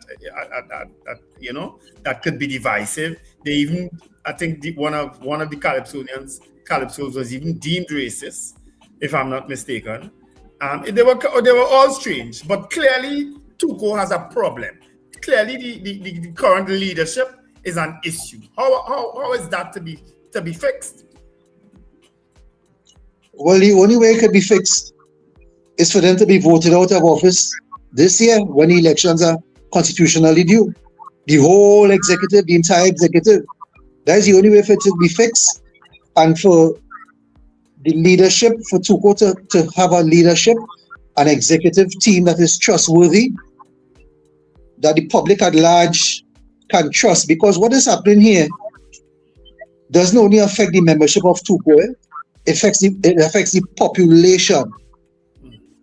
If you all have been paying attention, the public outcry, the public outrage with things that have transpired over the just concluded carnival it's immense. So it's bigger than the membership of TUCO. But unfortunately, the only way that the president can be removed at this stage is for the membership to vote him out. So we have our work cut out because that in itself is a challenge. Because what has happened over the years with the membership is that they have been, I don't want to use the word brainwash, but they have been schooled into believing that all they can be offered is a spot at Skinner Park for Calypso Fiesta and the Marsh Gras. So they hang this carrot over the heads of the membership, and they give you the impression that, well, if you challenge TUCO at all, if you attempt to rock the boat, that you ain't going to see Skinner Park in a hurry, far more for the Marsh Gras. As a matter of fact, a senior Calypsonian, well-respected one at that, told me personally that he was threatened by a high TUCO official who told him that if you challenge TUCO, you will find that things stop working out for you. You'll find that you stop getting calls to let you know that you're qualified for Skinner Park, and you'll just find that things stop working out for you. This is the kind of fear that has been injected into the membership of TUCO. So you find that people are scared. They don't want to come forward because they believe that, you know, after they spend all this money every year to produce a song, sometimes in the vicinity at $10,000, according to which studio you go to, you know, it could be even more. After you spend that kind of money on an annual basis, you don't want to spoil your chances of at least getting to Skinner Park, because as a Calypsonian, if you don't get into a Calypso tent, and not everybody can get into a Calypso tent. As a matter of fact, the majority of Calypsonians are not able to get into a Calypso tent. All right? And that's understandable because Calypso tent is programmed. If you want people to fit your program, no problem. But the majority of Calypsonians do not get into a Calypso tent. So if you're not in a tent, you go to perform for the judges at the unattached, what we commonly call the bullpen. Mm-hmm. And once you don't qualify for Skinner Park, that Calypso Fiesta, that's the end of your season. Oh. That's the end of your season. You have nothing else to get until the following carnival. So people have come to the average member of TUCO, the average exponent of the art, the Calypsonian, they have come to realize or to see this Calypso Fiesta and the March Gras as gold, as a pot of gold. Yeah, and nobody don't really want to jeopardize their chances of qualifying for these competitions. But one of my aims is to start to sensitize the membership of TUCO that they have to come to the place where they see themselves as being much more valuable than just qualifying for a Calypso Fiesta and a Calypso Monarch competition in March Gras night. They have to start seeing themselves as much more valuable than that. That is all that have been offered over the years, and it's probably a big part of the reason, a major part of the reason why they behave the way in which they behave. But they have to start to think differently than that. How many people make up the executive of TUCO, Mr. Mount? How many people we talking about? We know who the president is, but somehow or the other we don't know who the other members are. And I'm happy I asked that question, because a lot of people speak about the president as the head of TUCO right now, but to my mind, the entire executive has to take the blame because they have sat there, they have encouraged the nonsense that has been taking place. All right, so if I could go down the line, we have the president, we have the vice president, we have the general secretary, we have 2 trustees, we have a treasurer, we have an assistant treasurer, we have an assistant general secretary, we have a welfare officer, we have a marketing manager. I would say it's about 12 to 13 people. Okay. And they are in the main Calypsonians themselves, not so? Yes, they are. All right. And they are saying nothing about what's going on. Nothing. Nary a word.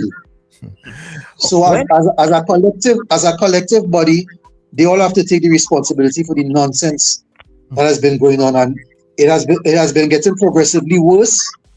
And I believe that this year has been the worst that we have seen. There have been, every after Carnival, you hear a little rumble, you hear a little complaint from certain quarters about things that may have gone awry, things that may have happened that were abnormal.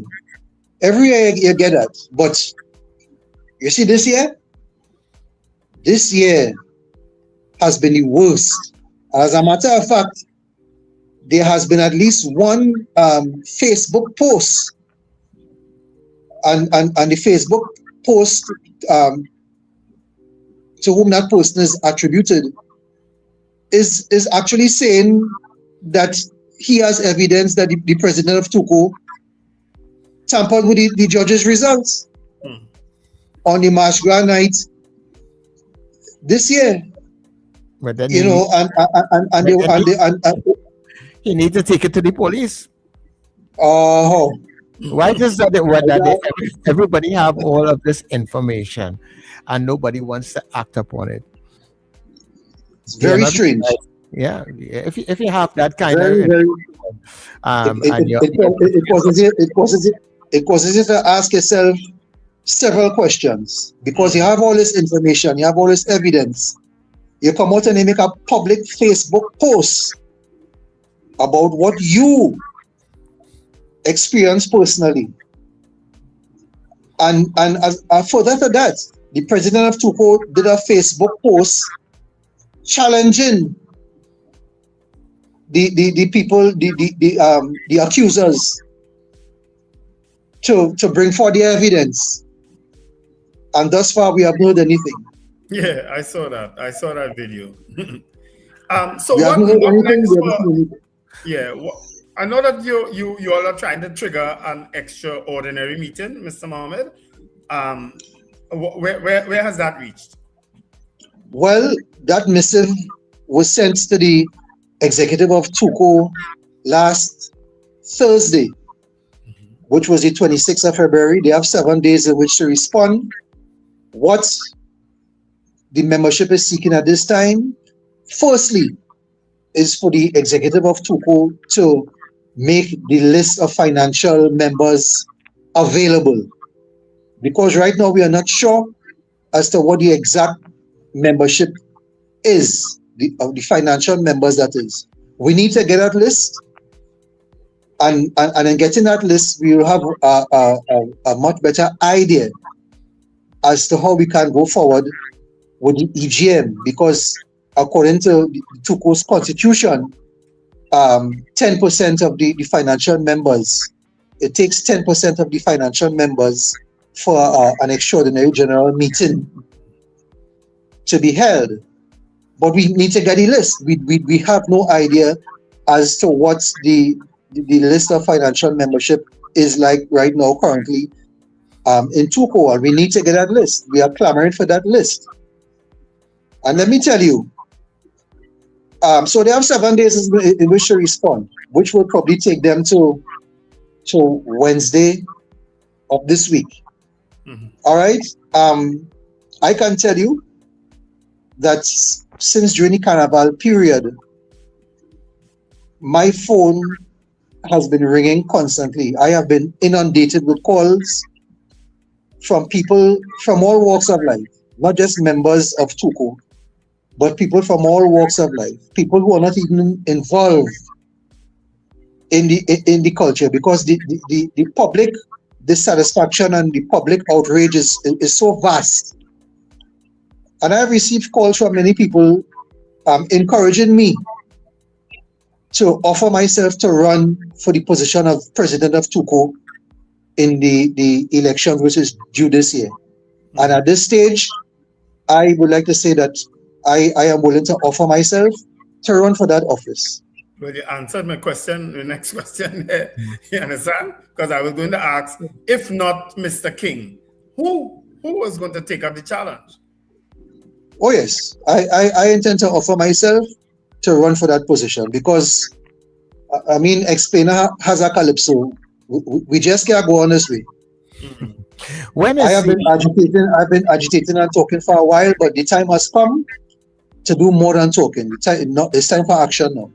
Yeah. When is the election due? Around what time? You have any idea? It's supposed to be around August. I think that's when it's constitutionally due. Sometime around August this year. Mid-year this year. Yeah. But you are trying to trigger an earlier sitting of the membership. Yes, that extraordinary general meeting that we want to have is for the executive to account to the membership. And as I said earlier, that has been one of TUCO's main problems. The poor communication style of this current executive. They do not communicate with the members. although the president tries to give the public the impression that he has an open door policy, it is not true. I know several members who have attempted to address concerns with this TUCO executive on legitimate matters, matters of concern, matters of being able to join the organization, because that is our next issue in some court, coming from some quarters, our next complaints that we are getting, that people are seeking to join TUCO and they are not being communicated with as to the status of the applications and all of these things. I mean, it's really a mess. So we need this EGM for the executive of TUCO to account to the membership on some of these burning issues that needs to be addressed. Yeah. So Charles? Yeah, but I mean, you said quite a bit, so we wait to see. I hope that you guys will get what you're looking for. In your estimation, and how you are seeing things going with Calypso, is Calypso on its way out? Not at all. Of course not. There seems to be an attempt. To change the sound of Calypso. There seems to be an attempt, and I don't want to get political, but there seems to be an attempt from certain quarters to muzzle certain types of Calypso. We need to understand, and I blame successive governments for this, because to my mind, Calypso was supposed to be on the school curriculum decades ago. Because clearly, there's a large segment of the population which does not understand what Calypso really is about. Political commentary was not meant to be polite. Political commentary was not meant to be kind. Political commentary was not meant to be politically correct. Political commentary was meant to be potent. It was meant to be powerful. That is how Calypso began. Although there was unity amongst the slaves, there was always dissent between the slaves and the slave masters. And Calypso came out of that struggle as a vehicle to pronounce upon issues, burning issues that were affecting them. And that is how Calypso has been from time immemorial. Notwithstanding that there are different types of Calypsos. You have the humorous type Calypsos, you have the social commentaries, but when it comes to political commentary, that is in the DNA of Calypso commentary. So when I hear the president of TUCO making a public statement about 2 years ago that he doesn't like political commentary, and if he has his way, those kinds of songs should be put to rest, and words to that effect. I know that is not a person who is fit to be sitting at the head of TUCO. But Calypso isn't there at all. If you look at from junior Calypso coming up, Calypso isn't there. But with all the strong allegations of corruption and nepotism in Calypso monarch competitions in this country, people are seeing the national Calypso competitions now as a farce. They're seeing it as a charade. Yeah. All right, that is the problem. But Calypso music will never die. It's not on its way out. It's just as strong as it has always been. But we need to get an executive in TUCO to revamp the whole system of judging, how people are selected as judges, and that whole area is a source of contention, a source of concern. Again, I go back to that Facebook post, and if you could tell me that competitors can actually get the results before the results are officially announced, according to that Facebook post by one competitor in this year's competition, then that tells a very damning story. Yeah, it does. I think I would have seen somewhere, Mr. Mohammed, and correct me if I'm wrong, that even this year with the issue of the judges, that they received absolutely no pre-training before they went in to be judges? It is alleged, and I want to use my words cautiously here, because this TUCO president, he run a lawyer. All right, he like to issue pre-action protocol letters now. So I need to choose my words carefully. It is alleged that the people who were selected to judge this year received absolutely no training. Wow. And even prior to this year, the training that judges would have received prior to this year is just 2 days, just a weekend, which is woefully inadequate to judge national Calypso competitions. It is my understanding that some of these people who have been selected to judge Calypsos, the very first time they went to a Calypso tent was when they went to judge. You could believe that? No, they know nothing about they know nothing about Calypso tents. The first time they saw a Calypso tent or visited a Calypso tent is when they reached the tent to judge Calypso. No, I don't want to believe that. I don't want to believe that at all. But we can't necessarily believe it. But I hope that, whether it be you and a new executive or even this executive, that they will have some sort of conversation taking place on the Calypso and where it is and where it can go on, and not just leave it and have that conversation with the membership of TUCO alone. There are other stakeholders outside here that they could bring into the fold, that they could share ideas as to how to help it go forward. Yeah. All right. So, Mr. Mohammed, thank you so much for joining us this morning on the Breakfast Show. We will be in touch again, especially when the AGM is finally come or scheduled, or when the elections are called. Thank you so much, sir. Thanks for having me. Anytime. You're welcome. All right. Take care. Have a good day.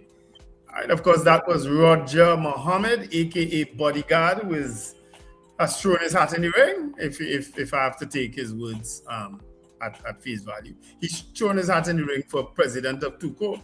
But TUCO needs to change. I mean, I've not hidden that over the last few months. There are some things in this country that, yes, you will find certain people, and I don't know how much it's growing in that regard. I see the younger ones in school doing it and the older ones doing it. But there's a whole set of people there. See the teenagers and some of them others going forward, they're looking to do a lot of different things.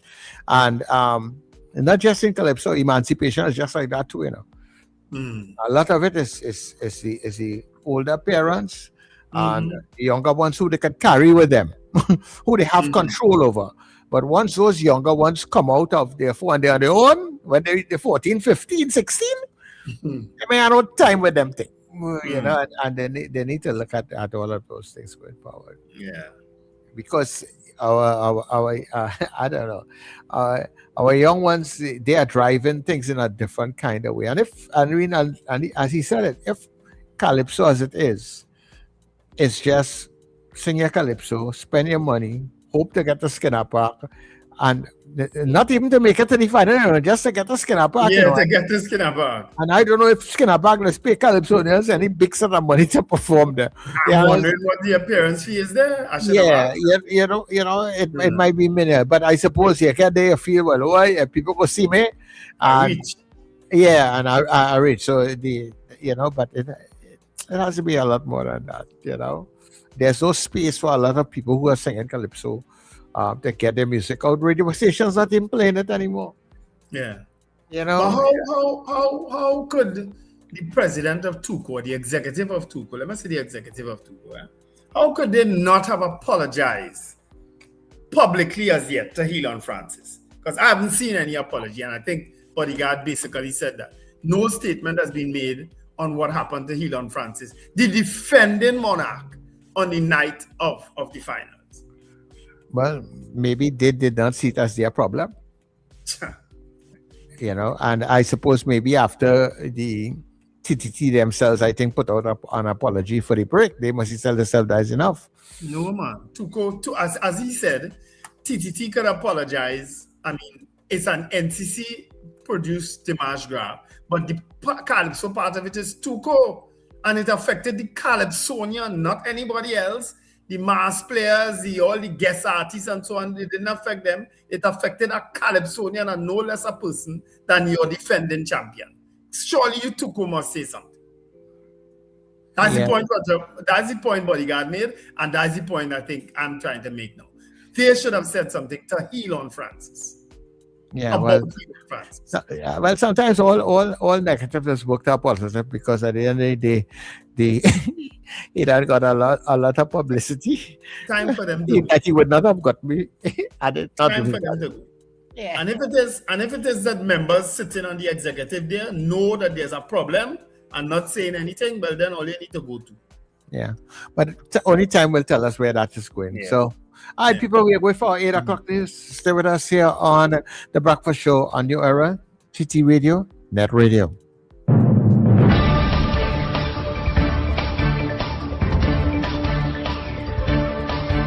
The news you need, the clarity you deserve. Local, regional, global. This is NETT Radio News Now. This is News Now for Monday, the 2nd of March. On New Era TT Radio, NETT Radio, and Guile Caribbean TV. I am Derek McMillan. Thank you for joining us. We begin with international news. The Middle East is on edge following coordinated strikes by the United States and Israel on Iran over the weekend. U.S. President Donald Trump claimed Iran's supreme leader Ali Khamenei was killed in the attacks. However, Iranian authorities have not confirmed his death. Israeli Prime Minister Benjamin Netanyahu said there were growing signs Khamenei had been killed after strikes targeted key military and government facilities in Tehran. Iranian state media reported more than 200 people killed and hundreds injured. Tehran has retaliated with missile and drone attacks on Israel and U.S. military bases in the region. Iran's Foreign Minister Abbas Araghchi described the strikes as illegal and unprovoked. The escalation follows months of rising tensions over Iran's nuclear program, with fears mounting of a wider regional conflict. Trinidad and Tobago has expressed support for the United States and Israel following weekend strikes on Iran, as fears of wider conflict grow in the Middle East. In a statement, the Ministry of Foreign and CARICOM Affairs backed efforts by the United States to prevent what it described as oppressive regimes from acquiring nuclear weapons, and condemned attacks on Gulf states, including the United Arab Emirates, Saudi Arabia, Bahrain, and Qatar. Minister Sean Sobers said the government's position remains unchanged after a second statement was briefly removed for revisions. Nationals in affected areas are being urged to shelter in place and avoid travel to the region, as tensions continue to escalate. Former Foreign Affairs Minister Amory Brown has criticized government's handling of its statement backing U.S. military action in the Middle East, saying Trinidad and Tobago has been taken to a new level of shame. Brown was responding to a release from the Ministry of Foreign and CARICOM Affairs supporting the United States and Israel strikes on Iran, which was briefly pulled before being reissued. In a WhatsApp statement, Brown described the country's foreign policy as puerile subservience and questioned the decision to publicly support military action without United Nations Security Council authorization. He said the move undermined international law, CARICOM principles, and Trinidad and Tobago's global reputation.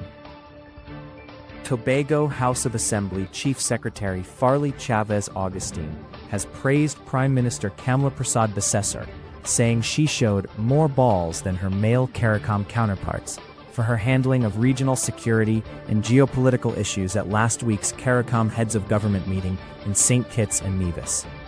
Speaking on Sunday after attending the summit, Augustine said Persad-Bissessar's critique of CARICOM's response to threats from Venezuela reflected pragmatism and a grasp of international power dynamics. He noted that her firm stance on defending member states against external aggression demonstrated strong leadership. The summit also addressed broader regional security, economic cooperation, and geopolitical challenges facing Caribbean states. In crime news, 2 separate shooting incidents in East Trinidad that have left 1 man dead and 4 others wounded. 4 men are nursing gunshot injuries after a shooting outside the Villas Recreation Club along Valencia Old Road around 1 a.m. on Saturday. Police say 2 armed men emerged from a nearby bushy area and opened fire on patrons. The injured men were taken to the Sangre Grande Hospital and are reported to be in stable condition. 2 vehicles were also damaged in the attack. In a separate incident, a 28-year-old security officer was shot and killed while on duty at the NP gas station at the corner of the Eastern Main Road and Golden Grove Road in Aruca. Police say Minford Alec, also known as Ming, was ambushed by 3 armed men who entered the compound and opened fire. 28 spent 9mm shell casings were recovered at the scene. Investigations are ongoing. In regional news, CARICOM governments are urging restraint and diplomacy following the escalation of hostilities in the Middle East, even as Trinidad and Tobago signaled support for U.S. military action against Iran.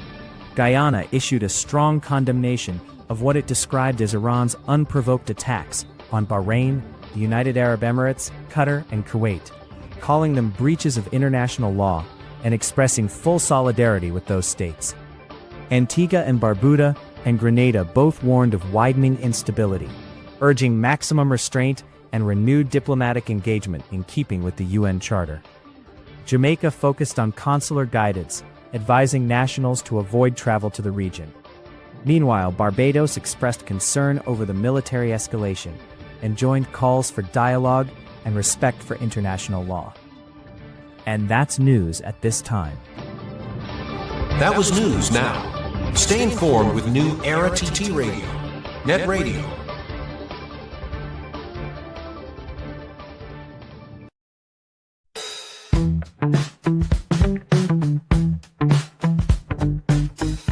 S&H Rumbox, 137 Western Main Road, St. James, for all your retail and wholesale needs for alcohol and non-alcoholic beverages.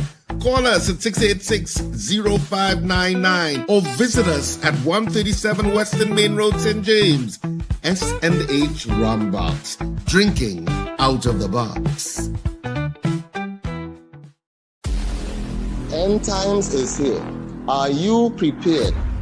Check us on New Era TT Radio or NETT Radio with Brother Raka and Brother Yatazakawa on Mondays from 7 to 8 p.m. End times is here. Stay tuned.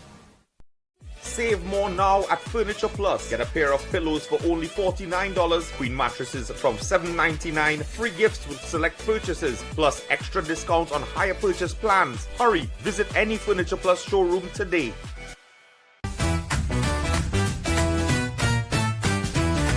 Advertise with us on New Era TT Radio, the fastest growing streaming platform for talk in Trinidad and Tobago. Audio and video ads welcome. Elevate your brand with us. Connect with us at newerattradio@yahoo.com or call us at 299-5156.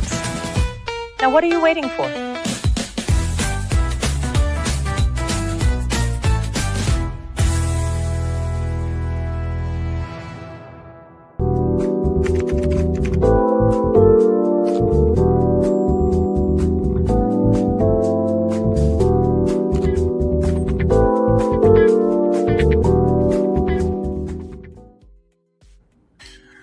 Okay, people, and we are back right here on New Era TT Radio, NETT Radio, and Gaia Caribbean TV.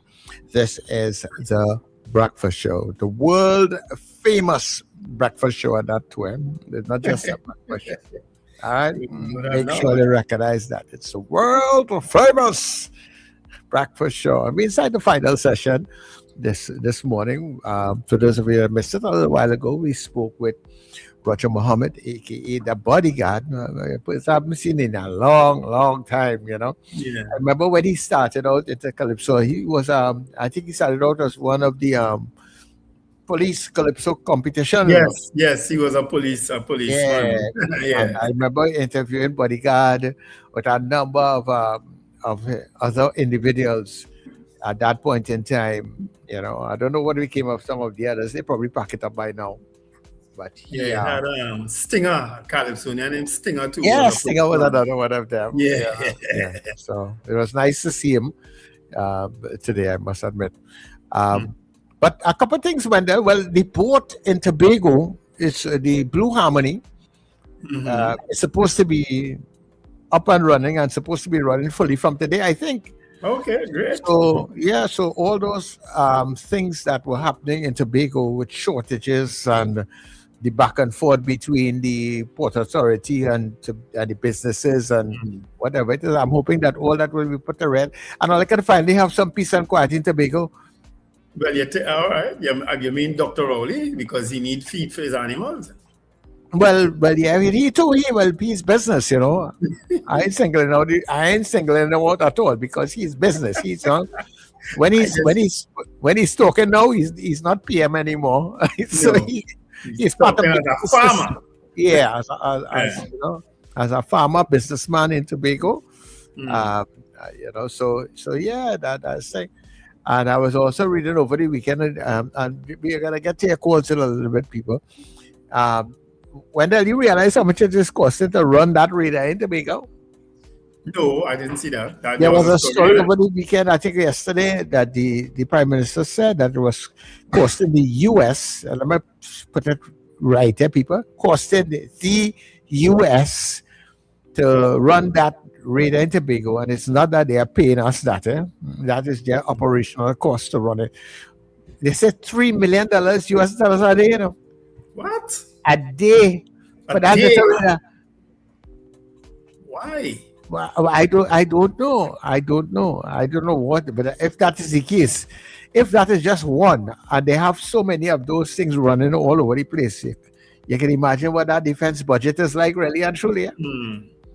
Wow, America really had to be printing their own money. Because $3 million a day for one radar, if that is the case, if that is really true, I find that to be kind of that sounds kind of ridiculous. Yeah, you know, and US dollars at that too a day. I mean that's why plenty money to operate a radar, because that was the justification for people who are still here to look after it and that sort of thing, because it is an expensive tool. You know, so. Yeah, I think we should try to contact Minister Kennedy Swaratsing, if he's listening, concerning setting up an interview on him to tell us about this US $3.5 million in funding from the Global Environment Facility. Maybe he could expound on it a bit. I've never heard about that organization, you know, but he's supposed to get US $3.5 million in grant funding over the next 4 years, and it is to tackle land degradation and strengthen climate resilience as the country rolls out a major environmental initiative focused on nature-based solutions. So maybe we could get into it with him a bit and chat with him about it, right? Yeah. And also one other thing I just want to touch on. Let me see if I can find the story very quickly. There is a young man that needs some assistance. I saw it in the Guardian. Just bear with me. Let me see if I can pull it up. Where's the story, man? Dinesh something is his name. He has a oh my gosh. You know, I saw the thing a little while ago. I can't find the story now. I saw it in the newspapers earlier on. I hate it when I see now all the thing I can't find. But there's a young man that needs some assistance, you know, and to medical assistance to go to see about a condition that he has, and he has to raise like $165,000 US dollars. You know, that is really something, and the family is trying to get assistance to raise that. They have done some fund-me's and that sort of thing, but it has not really reached anything significant. I think they have just raised like about $3,000 or $4,000 from those things, and I think one of the ministries have donated some money to it, but everything is like a drop in the bucket right now. And he with every day that goes by, he's getting weaker and weaker. And when I saw this story, it really touched me because these things happen. You have a young, healthy child going along, and all of a sudden something happens. You say go to the doctor, and life changes in a matter of days. And when you realize that you're moving from barely survival to now having to get $165,000 for your child, it is an uphill battle, and I can imagine the tremendous strain for any parent or anybody having to face something like that. So, if you are listening and you can donate to those funds that need assistance, and I would encourage you all to please do. Please do. Yeah? Yeah, well, we could squeeze in a couple calls before we leave. Richard has probably gone back to bed. Yeah. Most likely, So, he's a lineman man with a lineman team. So when the play finished, they don't know nothing about going home. They know about finding the closest bar or watering hole. and discuss how everything went over some drinks, Yeah. You'll be kind of in and out over the next couple of days, but by Wednesday it could be good. Well, they're doing the play again this weekend again at Central Bank, and I think they're advertising to go down south right after that. So like we're going to have a bit of scandal and seizures for a while, folks. Yeah. Normally, there's a run these things take on. Yeah. It's like the expo. Yeah. Always, remember the expo always closing now. Anyhow, caller, good morning. Good morning, my good partner, Wendell.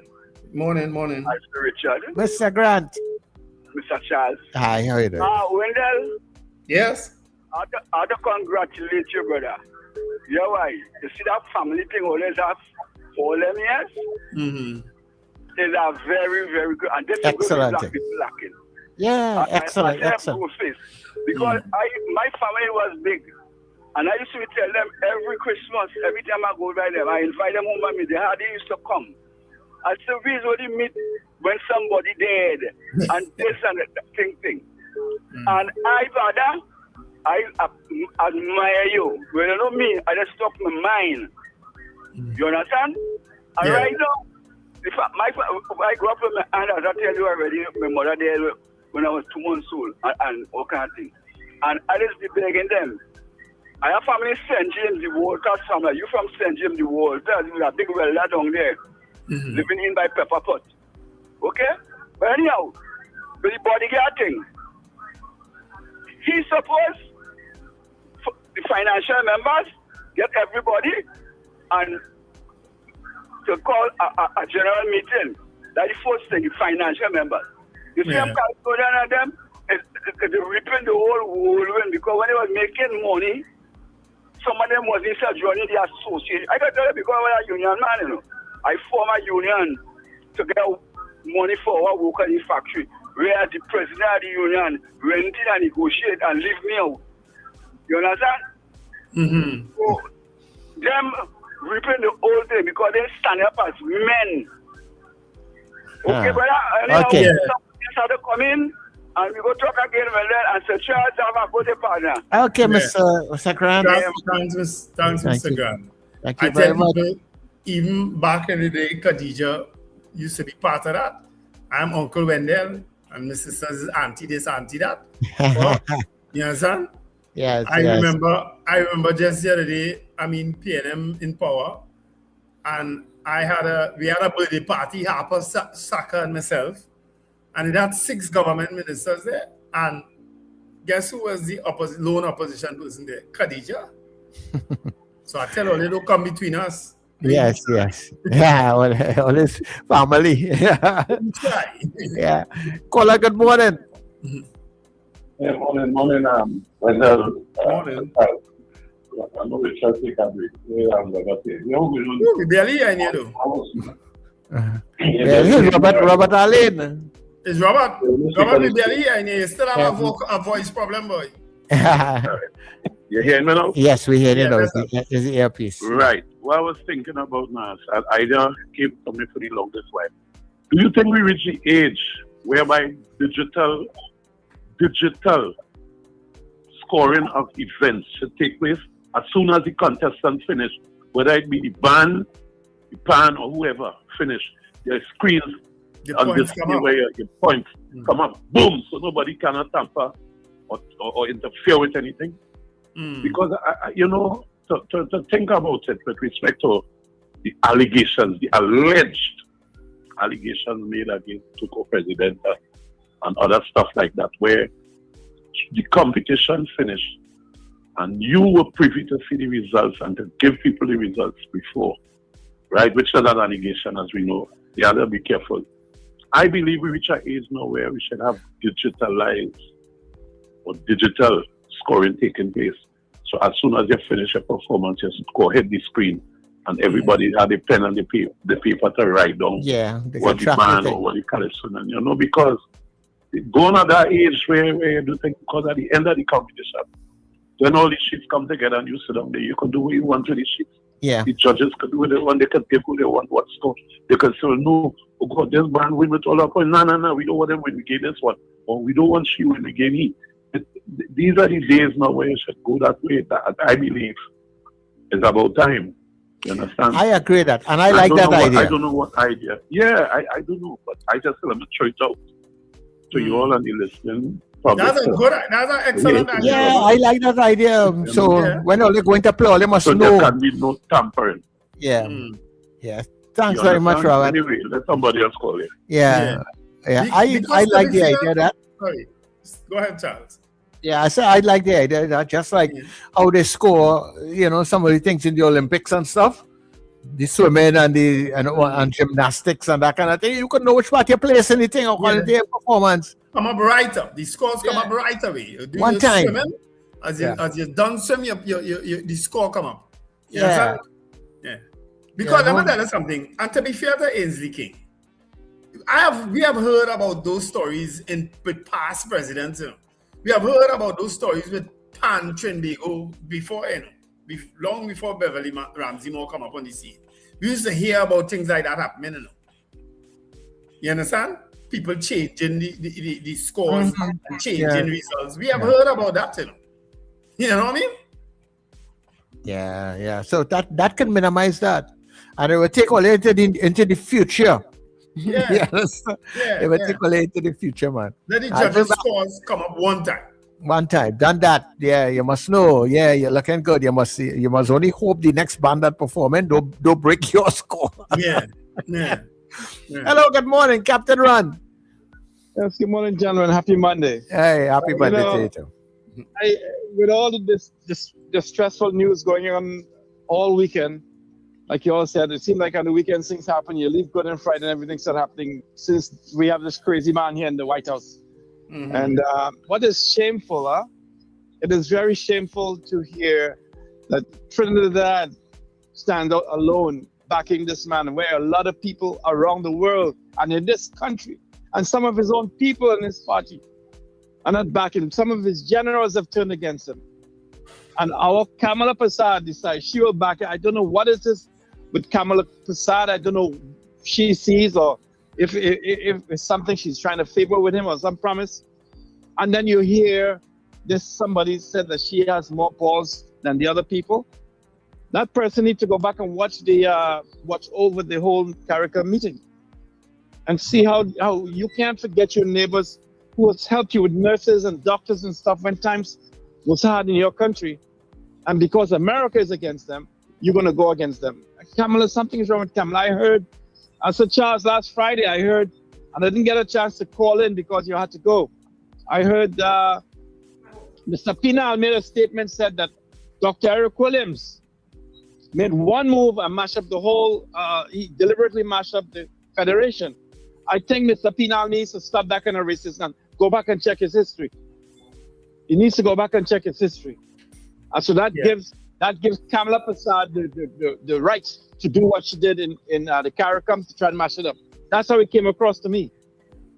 Yeah, well, all These right. people need to stop this racism. Yeah, but I don't think his messages was one of race, but he was just highlighting also what caused the federation to mash up by the withdrawal. Well, this is what I said with the Charles. This is what I'm finding difficult with you.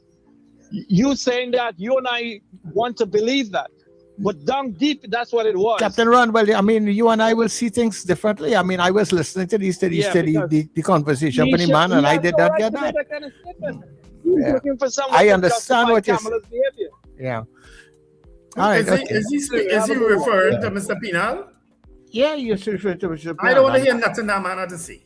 Well, that man, everything he does it, if he doesn't do it openly, he does it covertly. Everything he says. As I said, I didn't get that from the statement, so I can't like that. Yeah. How many times over the years we had to interrupt him? Yeah. Good morning, Sir Charles, Wendell. Morning, Zena. Good morning. Captain Ron, good morning. My sentiments exactly. Right? You have a partner here. I don't know what is going on, and you know, it is so sad what is taking place in the world today. When I see a bomb drop on a school of girls and so many children die, oh my God, it is sad. And when you hearing that, people feeling so sad. You hearing a president boasting about things and he's going to take revenge for 3 of your soldiers that die. So what happens? Only American people life important? You know, it is very hurtful, you know. Something wrong with everybody in the world today, you know. Something have to happen for this to change. I don't know what it will take. But God, please don't just put on pajamas and sleep. Yeah. Come down, Father. Come down. Something had to happen for the people to get sense in their head and try to live peacefully in the world and just let everybody exist till we die now. Yeah. Oh God. Thank you. Good morning again, Cheryl. You have a wonderful day, Miss Diego Martin. Enjoy your birthday again. I am coming up soon. All right. Well. All right. Take care, Zena. Yeah. Okay, no problem. Thanks very much, Zena. Nobody wins a war. Nobody wins a war. So true. Even when they feel they win, they lost.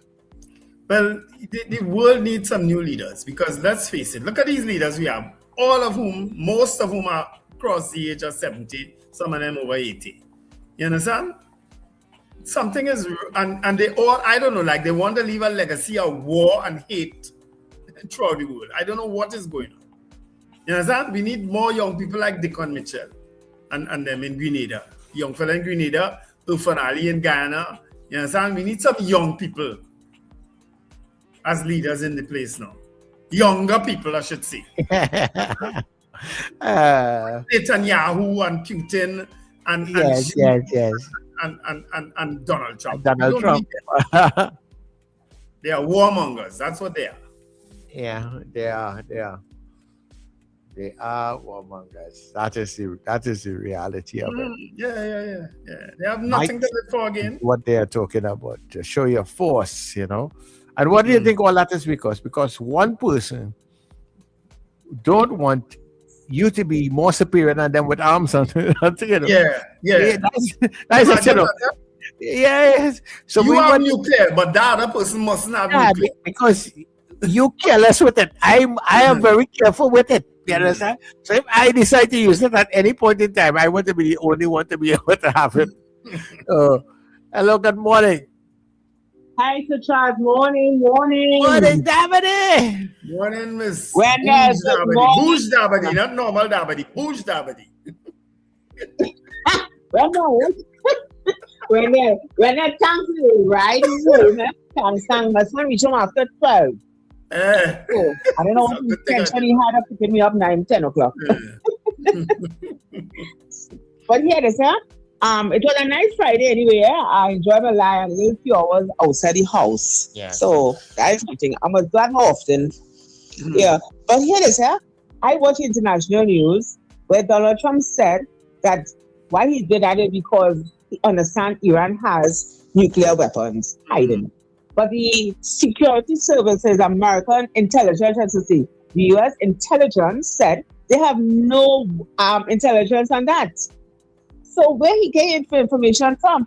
He always want to use some excuse. Let me just put it like that. Some type of excuse to do wrong things. And then to hear our Prime Minister saying TNT. I did tell the Prime Minister 1/3 of the country doesn't vote for no political party in this country. That's 33% of the people. You have 67% remaining, and only about 33 voted for you. So don't say Trinidad and Tobago. We are not in the majority supporting the U.S. and Israel, especially Israel. That man is a warmonger, a war criminal. I don't know why he's still talking and doing wrong things. He shouldn't even be alive. I'm not doing that. Anyway, but I think the government should not be saying those things that we in Trinidad and Tobago supporting that nonsense that took place. Well, not nonsense, that those murders that took place, killing little children. Those children had nothing to do with all the bacchanal, keep them out and all they killing them. 3 of your men were killed, but you want to get on people. You see how the world not fair? And more will continue because I understand. I watch nothing international today, but I understand what's going on. Yeah. So when will it end? The war never ends. Mr. Donald Trump, listen, Mr. Kamala Prasad, he says, how could you support something like that? How could you? You like violence? That's what you like. Do you like violence and murders? Well, then that's why we have these things in Trinidad, because it's good for you. Oh, anyway, you all have a wonderful day. Thanks. Yeah. Iran clearly is on a mission to make America hurt. Yeah. Clearly on a mission. They are retaliating. But the thing about it is that I strongly suspect that what is happening right now, you will get the US to react to that now, and it's going to be very devastating for them. They will, because Donald Trump has already said he is going to. They're not going to just sit down and let you fire things at their bases and that kind of thing and injure American soldiers around the world. They're going to mash up that place. Yeah, America is going to respond because they have already said they are going to respond. Yeah. You understand? But my understanding from a post I've gotten is that a lot more Americans have been killed, not just 3. I wouldn't doubt that. I would not doubt that at all. I believe that the casualties, it is a lot. Of course, we will not be hearing it on both sides. I think even on the Iranian side also, it is heavy. Yeah, but of course, nobody wants. Iran will not hesitate to say how many of their people have been killed, especially when children and girls and so on have been killed. They will not hesitate to report that to the world. Any which way you take it, it's just sad, to know that we're going in this direction, turmoil in the world again. Yep. Hello, good morning. Yes, me again, Mr. Charles. Captain Ron. Listen, I just forgot to say too, also, I'm glad you're talking about it. They've confirmed over 560 soldiers have gotten killed in the U.S. side. They have hit the Abraham aircraft carrier, Abraham Lincoln. That got hit. They're not reporting that. America is thriving on fake news. And Trump has been asking Iran to cease fire. Because what happened, he presumed one of the generals is saying is that he thought that it would have been like Venezuela. You just go take out the head and that's it. But Iran is in a different playfield. As Wendell said last night, they don't need no help. Wendell told me last night, they don't need no help. I spoke to about 7 different people between last night and this morning, and they all said the same thing Wendell said, in different parts of the world. And they don't need no help. And the problem is that same radar they have in Tobago, they just took out one of those same radars, identical radars, in Qatar. America has it there too. So Iran just took one out straight. And that's not accurate where she said it's $3 million a day. That's a lie. That's not true. Yeah, nobody say you can buy that. I'm gonna get some proof for you guys and send it to you guys. Y'all have a good later. Thanks, Captain Man. And for Iran to send a missile towards Israel, which they have done, the amount of defenses it has to go through to get to Israel, and it gets in there. Yeah, because the handle was overwhelmed. It's overwhelmed. Yeah. Hello, good morning. Good morning, gentlemen. Morning. Another factor we need to consider is that the testicular fortitude that the people from Iran have is a different thing to what the US have. Remember, these people have people with strong religious convictions that will strap a bomb onto themselves and walk into public places in the United States and detonate it. I don't think the Americans ready for a real, if these people who you kill my child in a school, when they turn radical, that will radicalize anyone. Yeah. The US is not ready for that response, because that response is not short-lived, 10 years from now, the US will get it from some radicalized person. This is not going to be short-lived. No. Trump may be out of presidency, and you would find some loose cannon walking to your house or some kind of thing and deal with him in a particular way. This is not going to end easy. Yes, the US will retaliate, but the level at which Iran and Iranis will retaliate is a different thing to what we expected. Yeah. 9/11, We signed up for never ending war. 9/11 might be a walk in the park after this tragedy has happened. You killed 150 school children. You just made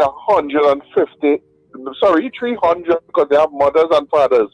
And we start to look at how much cousins and brothers and uncles and things that may be radicalized from this. You have created at least 300 enemies. Sworn enemies. And they're trying to say the bomb come from Iran itself. It's a misfire. That's what they're trying to say. They're trying to blame it on a misfire. It matters not. People would be a water car wash. That is the US that caused this whole thing. Yep. It was catapulted by the US. And similarly, the same goes to Trinidad and Tobago, where Venezuelans and Venezuela is concerned. We can be at the long-term short end of the stick where retaliation is concerned. Yeah. Right? Okay, no problem. Thanks very much, Lincoln. Thanks very much, everybody. That's where we're going to leave it for today. Thank you very much for being part of the show. And Wendell? Look, Richard, come back in there. Wait, look in there. Oh, shucks. He got up. Richie? Calvin? Yeah. Give me another drink there, please. Thanks. Yeah. What? Hey, Calvin. I hear Sir Charles saying, they'll go and drink and get drunk. No, I never said that. He did, Richard. He did say that. You know what? Scandal in Citrus is on again this weekend. Well, this publicly man on Saturday at 8:30 and Sunday at 6:30 at the Central Bank Auditorium. And of course, tickets are on sale. Tickets are on sale since over the weekend, but the Central Bank box office opens today from 12 noon to 6 p.m. You can get your tickets there daily, 12 noon to 6 p.m. And of course, tickets are also available at all the usual outlets: K Squared Fashions, East Gates, West Mall, Brentwood Mall in Chagonas, Chabili Rawe in Tunapuna Electronics Arima, and of course, Charlevoix Auto Services in Charlevoix, and Tony's Florals in Balfax Shopping Plaza. And so you can also purchase tickets online. You know what to do. Go to RSRR Productions Theatre on social media and you'll see how to accomplish it online. Yes, so we're looking for a fantastic weekend. Thanks again to all the people who came out over the weekend in droves. Thank you so much for supporting live theatre. We appreciate it. Trust me, we do. And of course, this is New Era TT Radio. And of course, all the names pass up on the screen, Wendell. You know, I was to tell Charles that. I said, I sit down there and I'm watching the play and I'm watching the credits roll. I generally don't pay attention to the credits because I know his fans, I know who is Ricardo, I know all the names that has come up generally in Richard plays. But to my surprise, down to the end, where everybody now watching, I see Wendell, Stephen, Sir Charles, and the breakfast show. I say, what the hell is this? I shock us. And New Era TT Radio. Yes. And of course, New Era TT Radio continues on the stream, newerattradio.com and New Era TT Radio on TuneIn. So keep listening to the excellent programming. Over to you, Wendell. All right, folks, have an absolutely wonderful day. Remember to let go and let go. Yeah, remember to smile and laugh. It's great for your health. You've been watching and listening to The Breakfast Show. I nearly shout that out in the know. Get up, it's the time to start the day. The Breakfast Show is here. We bring in the soca way. Yeah, yeah, yeah, yeah, yeah, yeah, yeah. Yeah, yeah, yeah, yeah, yeah, yeah, yeah. Wake up, it's a brand new dawn. The Breakfast Show got the vibes turned on.